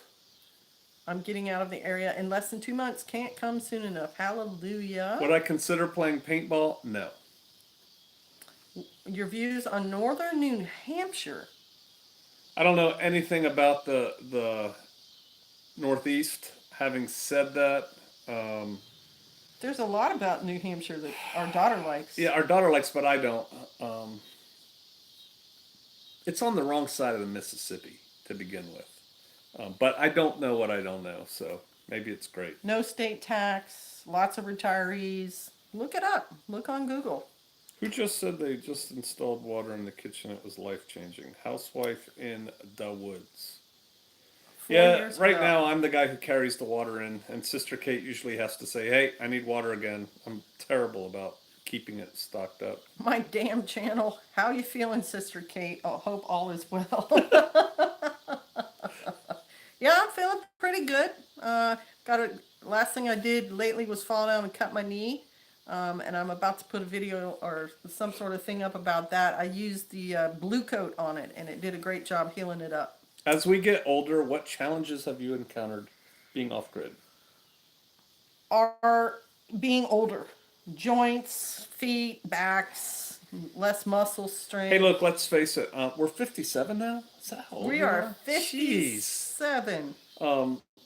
We are not as strong as we were when we were 30. That's right. Go figure. We talked not that long ago about how we built this homestead. This whole homestead was woods when we moved here. Solid woods. Mm-hmm. And so everything you see that's not woods, we did or had done. And I said, if we ever had to move from this place, we got to get a place where most of this is done already, because I don't think I have it in me again to do it all again. So yeah, you're just not as strong as you used to be when you were 30. And I don't know how old you are. Excuse me. So the earlier you start this, the better. Right? That's our best advice to you is do it now. Don't wait. Let's see. Someone said, what types of small wood burning stoves do you recommend? The kind that burn wood. We just bought two of the same stove that Headquarters Guide Gear Sportsman's Guide stoves. I read a bunch of stuff online, and I wanted to get two small stoves, one for my workshop and one for one of the cabins I'm building.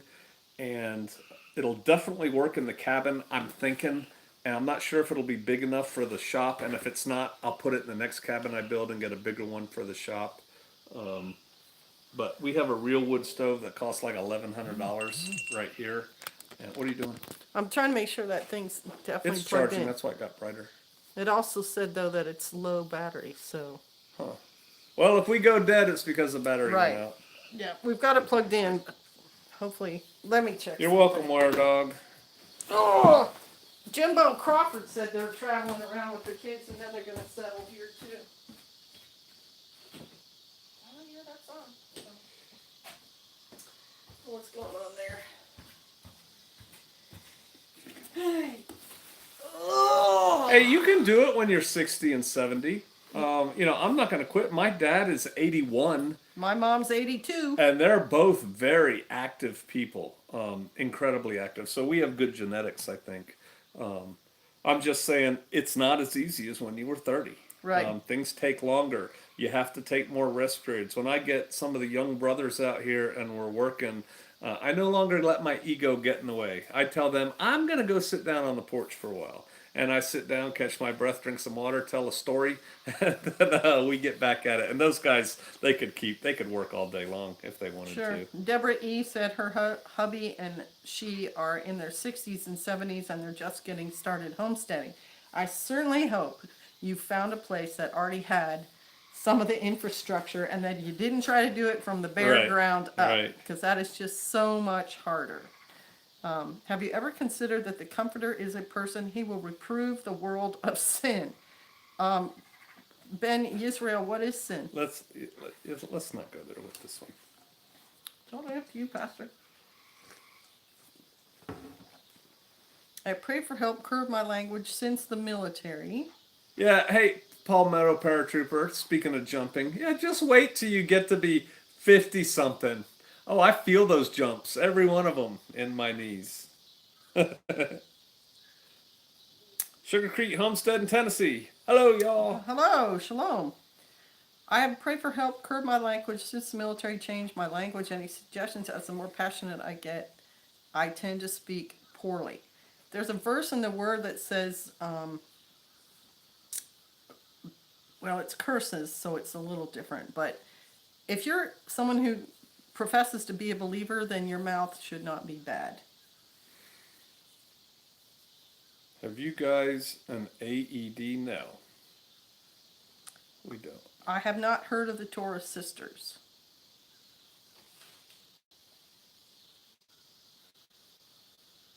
What is your advice for a 26-year-old mother of two under 5 who is urged to come out by her father but married to an unbeliever?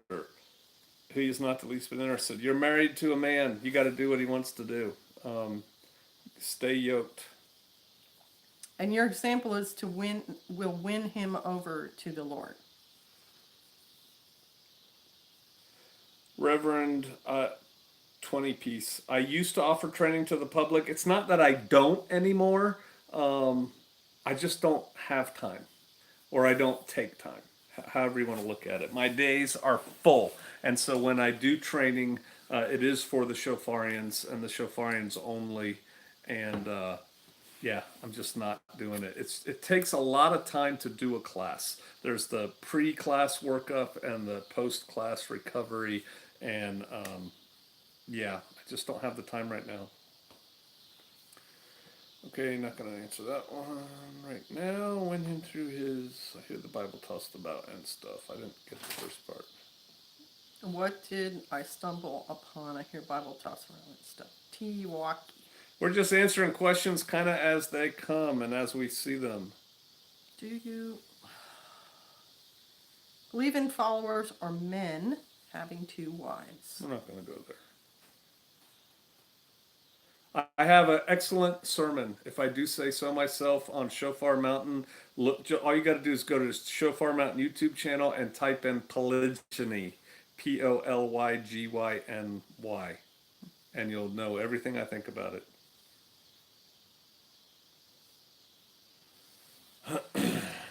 Any questions? Come on, you got us here. You're sitting in our living room. What do you want to know? I don't know what a dispensationalist is, so there's the answer to that. Most used homestead book. S. Walker. I highly recommend the Reader's Digest Back to Basics book. It's a good book. It's a big book. It's about that long. A lot of times it's yellow. It says Back to Basics right on it. And Reader's Digest are the publishers. And you can still find them around. The last one I bought, I got for $1 at a thrift store. And Carla Emery's Encyclopedia of Country Living is another book that's fantastic for doing homesteading. Here's the truth, though. We read a lot more books about homesteading and homesteading topics before we came out here than we have since we've been here. There is a lot to be said to just start putting your hand to the plow and start doing it.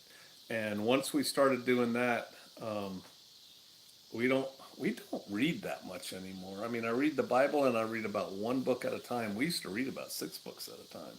Yeah, we just don't have a lot of time to lay around reading books. There's some good questions. What are some good skills to practice with the kids while out and about in the wild? You should get my book, Survivalist Family, Prepared Americans for a Strong America. Get it from Barnes & Noble. We talk a lot about that. Yep. When will your book be finished? Which one? Which book? Russia, China, Sit Rep. I just gave one recently. Shofar Mountain has a great... Okay. Do I want to know about it? Never heard of it. Oh, never mind. Would I consider trading seeds? I would love to have some curly dock. Shield Maiden. You do not need to trade with me to get your curly dock seeds. Curly dock... She's about to write us anyway. We'll just send her some. That's fine, but I was going to say, there's probably some right now in your area. It is a weed that is everywhere. Tall stalk with brown. I've done lots of videos on it. Free for nothing. Where do I look on your Patreon for groups? Once a month we post a get together, and everybody who's having a gathering posts it there. If anyone isn't a Viking person, okay, that's an advertisement for me. Thank you.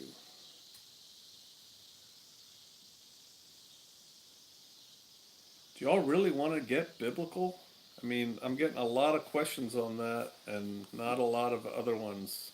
I think people do because you and I know a lot about it. Is the Bible applicable for every problem in life? Pretty much. Pretty much. Do you use Seven Dust?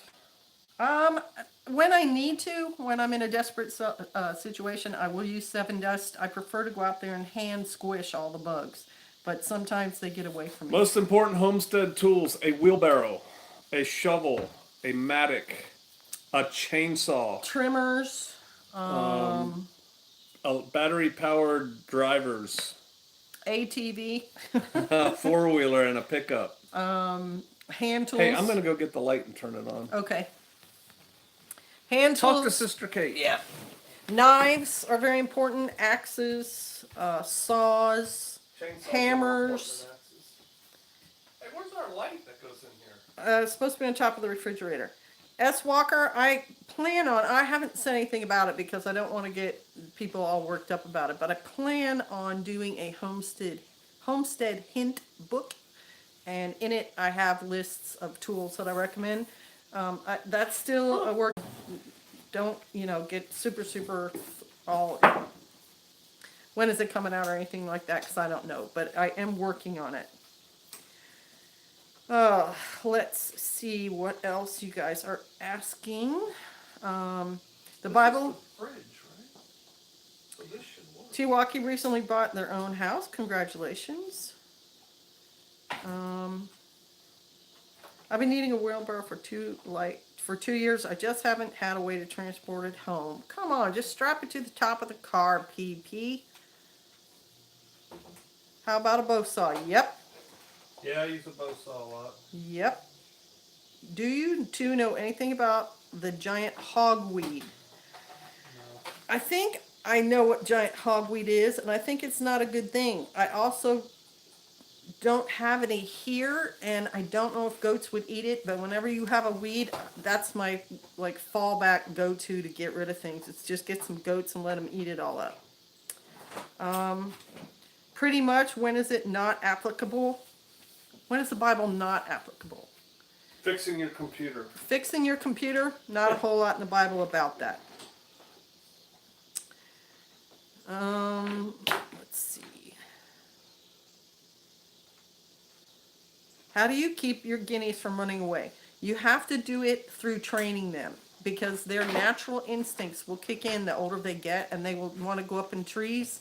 So even from when they're little keets and you first get them, Wow, you want to that's do right.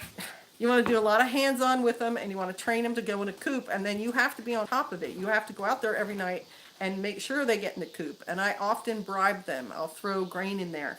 Tell them about what the guineas have been doing. I almost shot a guinea today. Yeah, the guineas go through periods where I think it's hormonal. They get really aggressive with the roosters and chase them around and pull their feathers out and everything. Yeah, Pastor was going to shoot. We only have 3 males right now, but they were chasing the rooster around and pulled his tail feathers out. My suggestion is just keep one or the other locked up for about a month until they get over it. So I'm letting the chickens free range because I like them. The guineas, all they do is eat bugs, and I'm kind of tired of them. Home Skillet gave them to us because she was tired of them. Wes S. Shush up. What did he say? Cut off the guinea's head, they stay put. They're going to stay put in my belly if we get it to that That's right. point. It tastes like Pheasant. They're very good. Is your last comment Too Much Light by Wheat Tree Bonsai? It's because you turned that light on and it was really bright. Right. No, is that the last comment you have? No, I have one that says. Right. Why am I not? What about health problems? That's nothing new under the sun. Is the Bible applicable to health? Yeah. Yeah, it is. It's got verses in there that say you will not be plagued with the diseases of Egypt if you follow the Torah. Just saying. I think I have to refresh. Have either of you all heard of Forward Observer? Pretty interesting YouTube channel run Yeah, by. I've contacted him twice. I have some ideas where we could collaborate, but he hasn't answered me back. And he even said in one thing, hey, we should get together, PJ. So I'm wondering if it's like when I was talking to Follow and Yeshua, if he's just not getting it. I think the man is trying to stop the commo. I've been watching his stuff. I think it's pretty good. I posted one of his things on my Patreon site. Are elderberries a bush or a stocky plant? Yes, they are a bush, and they will get stocky if they don't have enough light. They'll get real tall. Elderberries, let's see, they also have a head full of tiny white flowers that turn into very dark berries. So Wes S said, get the the solid tires on your wheelbarrow. Absolutely. I've worn out 3 wheelbarrows here, just here on Shofar Mountain, and my current one has a solid tire. Yeah, absolutely. Have you noticed an increase in ticks and chiggers this year? Nope. Nope. We have been noticing a decrease of ticks and chiggers over the years because we take steps to eliminate them. Our dogs are treated, so every tick that bites our dog dies. I put sulfur out in certain parts of the property. That gets rid of chiggers. We have the guineas and the chickens out running around eating, and that gets rid of the bugs, so no, we have not. Do you have to pour distilled water in your solar batteries? Yes. I have many gallons of distilled water that I bought at Walmart that is just sitting around waiting to be used. Okay. Wow, I've got comments here. I don't.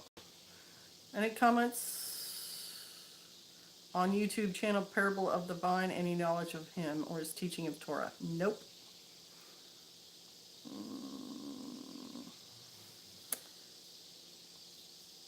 Okay. PJF, would you say you married up? And where can a single grumpy old man find a girl like Sister Kate? I married a cross, right? Don't you think? Don't you think we married equal? Yeah, we were pretty. Our parents were very similar. Yeah, we got same socioeconomic status, same life experiences, both CIA brats. You know, yeah, we're very Yeah, very I'm right similar that across. way. Where you can find a girl like me is places where a girl like me hangs out, which would be farm auctions, rifle ranges, national forests,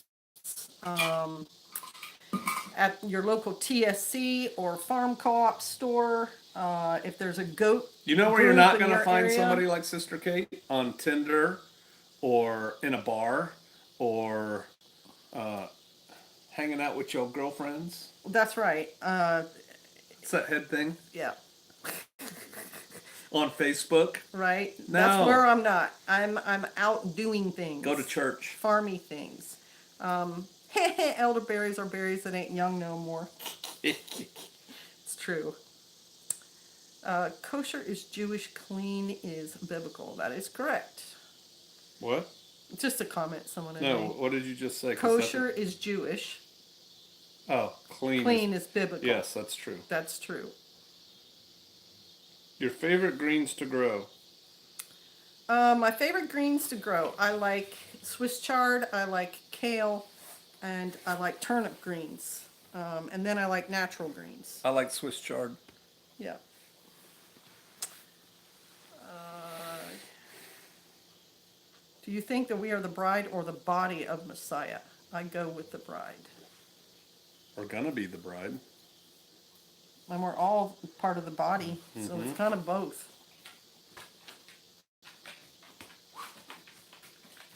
Let's see. Find Sister Kate out rucking. She did ruck for a while. Yes, she did. I did ruck for a while. How is the fridge working on the new solar system? It's working just fine. Yeah, the fridge has been running very well. We put a lot of thought and It's a blood curdling story. I'd love to tell you about it, but I'm feeling Feeling a a wee bit parched. parched. Y'all see The Quiet Man? It's a great movie. Let's see. Any good churches around the Springdale area? Don't know. Do not There's a great know. one in Springdale, Arkansas. Send me an email. What are the best edible, perennial plants? Best edible perennial plants. Any perennial plant is pretty good. I've got things like walking onion.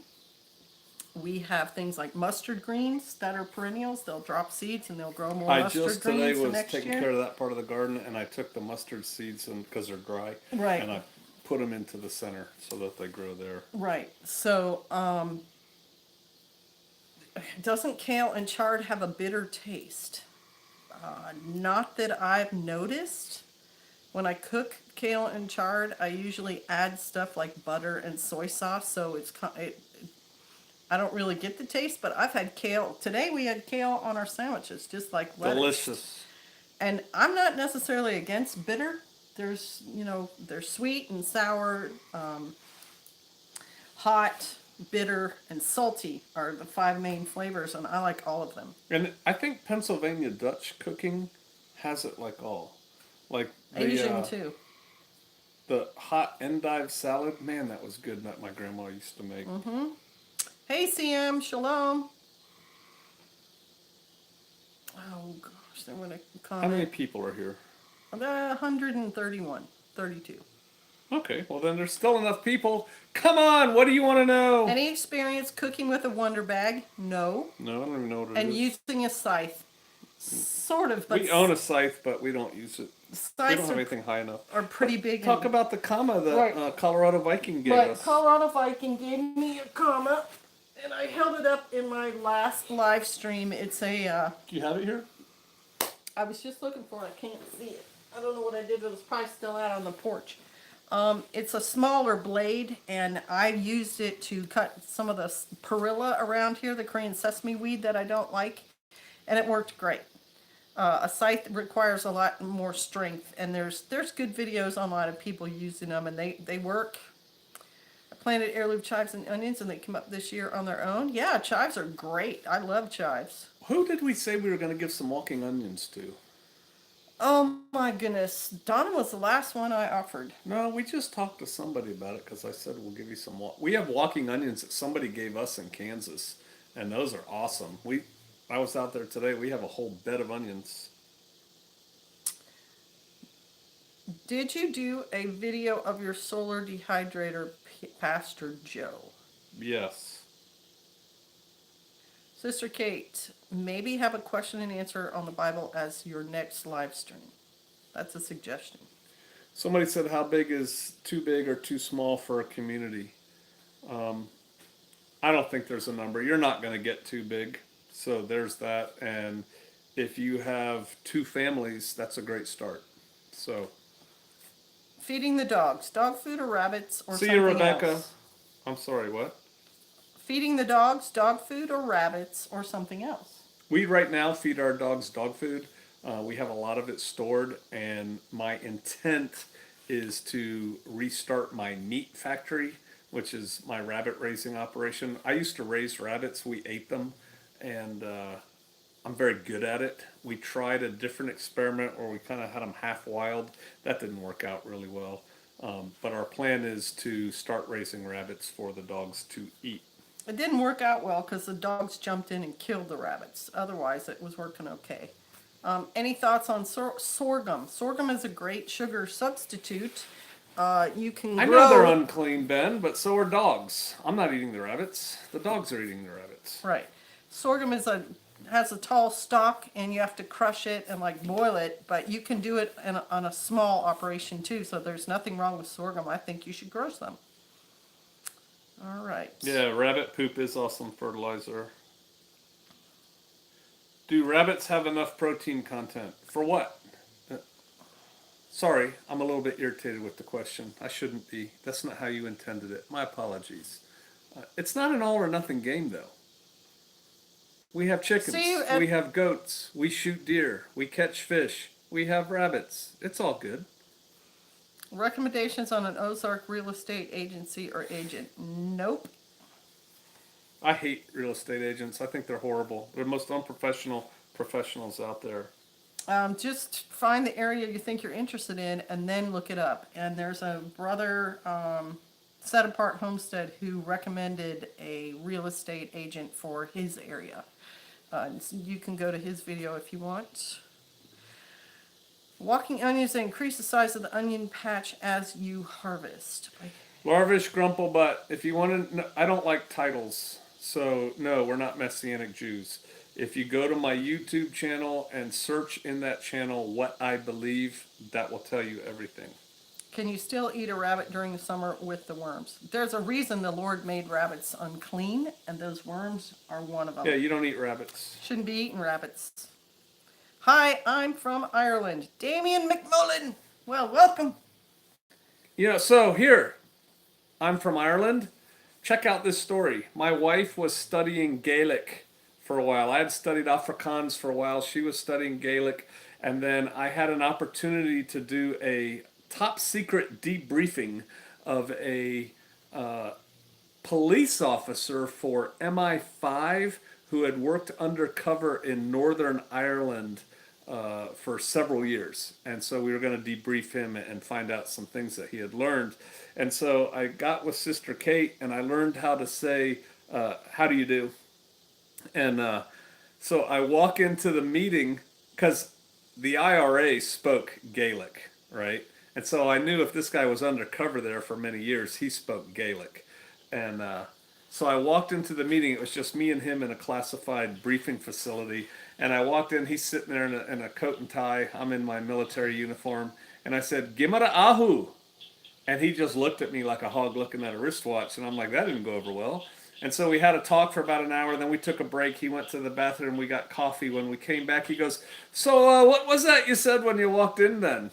And I said, "Gimara ahu." He goes, "What's that?"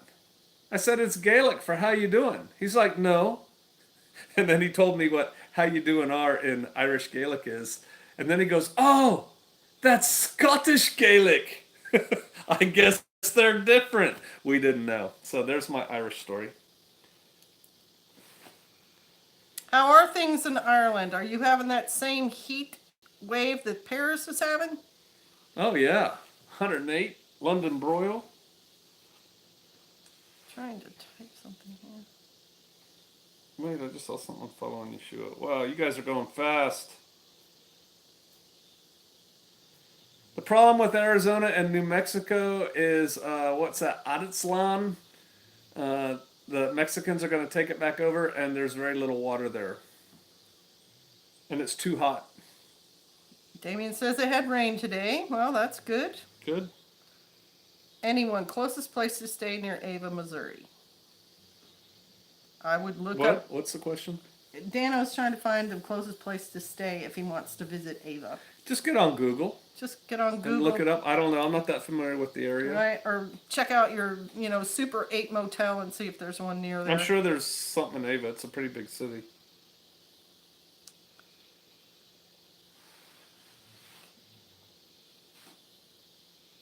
Let's see.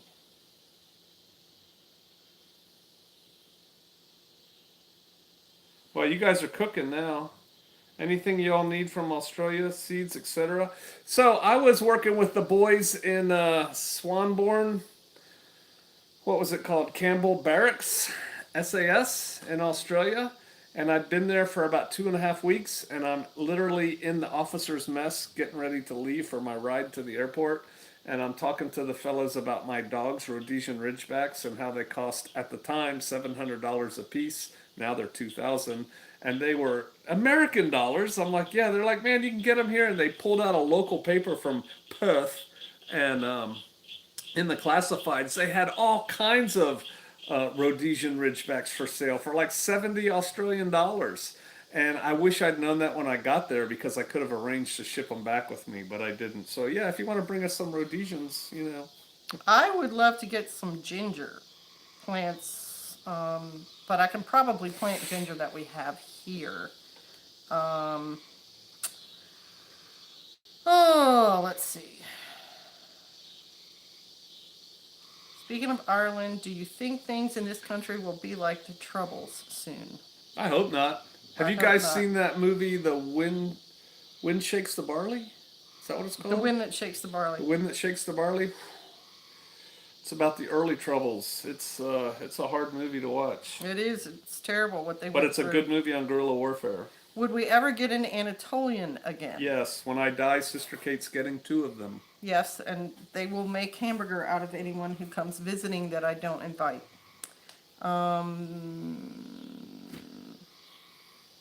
What would you do different on your homestead knowing what you know now? We'd get started earlier. Yeah, and the other thing is I would have things closer to the house. We started out planning for a community of about 30 households, and so we did things big and spread them out, and that didn't work out for a couple reasons, which we're not going to go into here.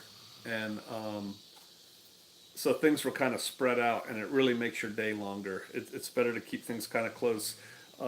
Permaculture has a good concept of this, of the zones and things like that. Both states' IS are good, right?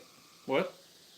Looking at land in NWA and Missouri, and is one better than the other? I don't think so. No, both The are fine. Ozarks is northern Arkansas, southern Missouri, and little bits of Kansas and Oklahoma. They're all, they all have their pluses and minuses. Good night, Mountain Smith. Palmetto Paratrooper, you're right, brother.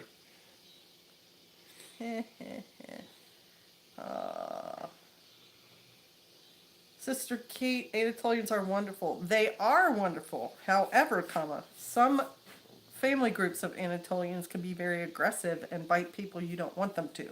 So you have to be very careful and be a very responsible owner if you get one. Why do you feel like you're watching the beginning of a horror movie?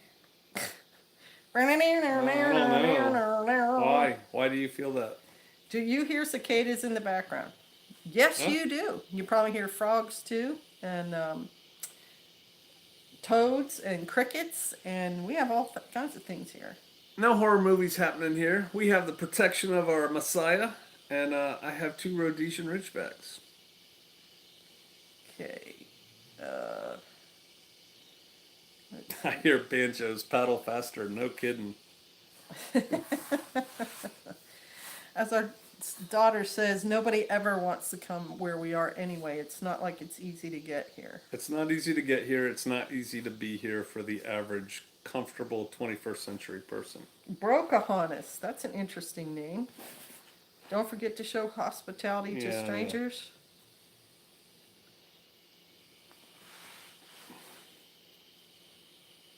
Watch out for the Yetis, they are moving south. Just looked up Aussie Rhodesian Ridgeback See? pups. They've gotten Price popular. update. They've been watching Yeah. my videos. Not They were as- $70 back in the 90s Yep. in Perth. Have you guys heard of putting banana skins in water? No. Mm-hmm. Somebody said, wow, we must have offended somebody. Sorry.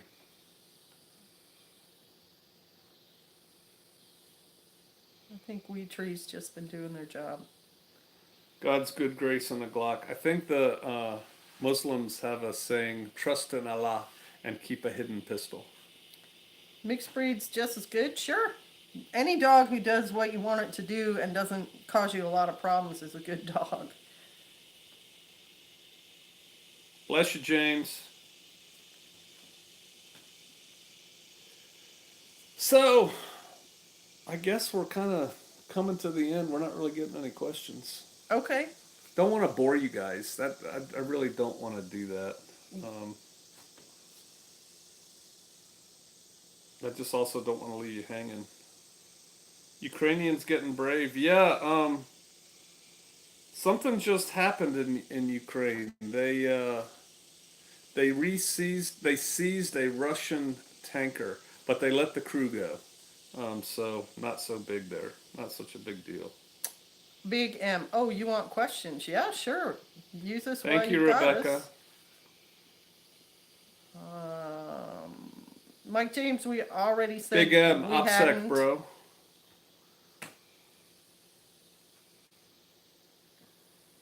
Brokahonis said discuss the verses.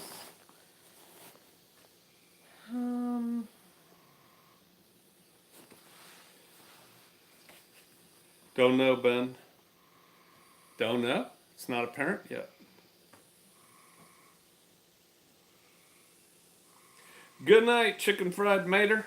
Chicken fried maters. Yes, PP, and no. We are expecting another baby. We don't know when, and we Yeah, don't know a anytime gender. soon. Anytime soon. Sister Kate, favorite kinds of garlic to plant? Elephant garlic. Elephant garlic and anything that will grow, Mr. Breeze. I think you're probably just way better at what you do than I am. And the last time we planted garlic, we just bought some garlic from the store and planted it. All right, we're going to sign off. Everyone Okay. else is signing off, so now's a good time as any. We enjoyed our time with you. Yes. If you're not yet a member of Patreon Viking Preparedness, I encourage you to come check us out. It's $1 a month. Sign up for a month. If you hate it, quit. You lost $1. Big deal, right? But I think you'll like it and you'll stay. You're here on Sister Kate's channel. She puts out great content. I am biased, but stay tuned to her and check her out. She does a lot more live streams than I do. And what do you want to say, sweetie? I want to say... We're not going to answer any more questions. I know, I'm not... what do I want to say? Thank you for being here. Yeah, thank you for being here, and definitely look into, if you aren't already, doing things for yourself. Have your own garden, make your own vinegar, make your own yogurt. You can do it. You can do it. It's fulfilling and it's really easy. All right. Bless you guys. Bless you. Shalom. You got to sign us out. I don't know how to do it. You push this little X right here, and then it's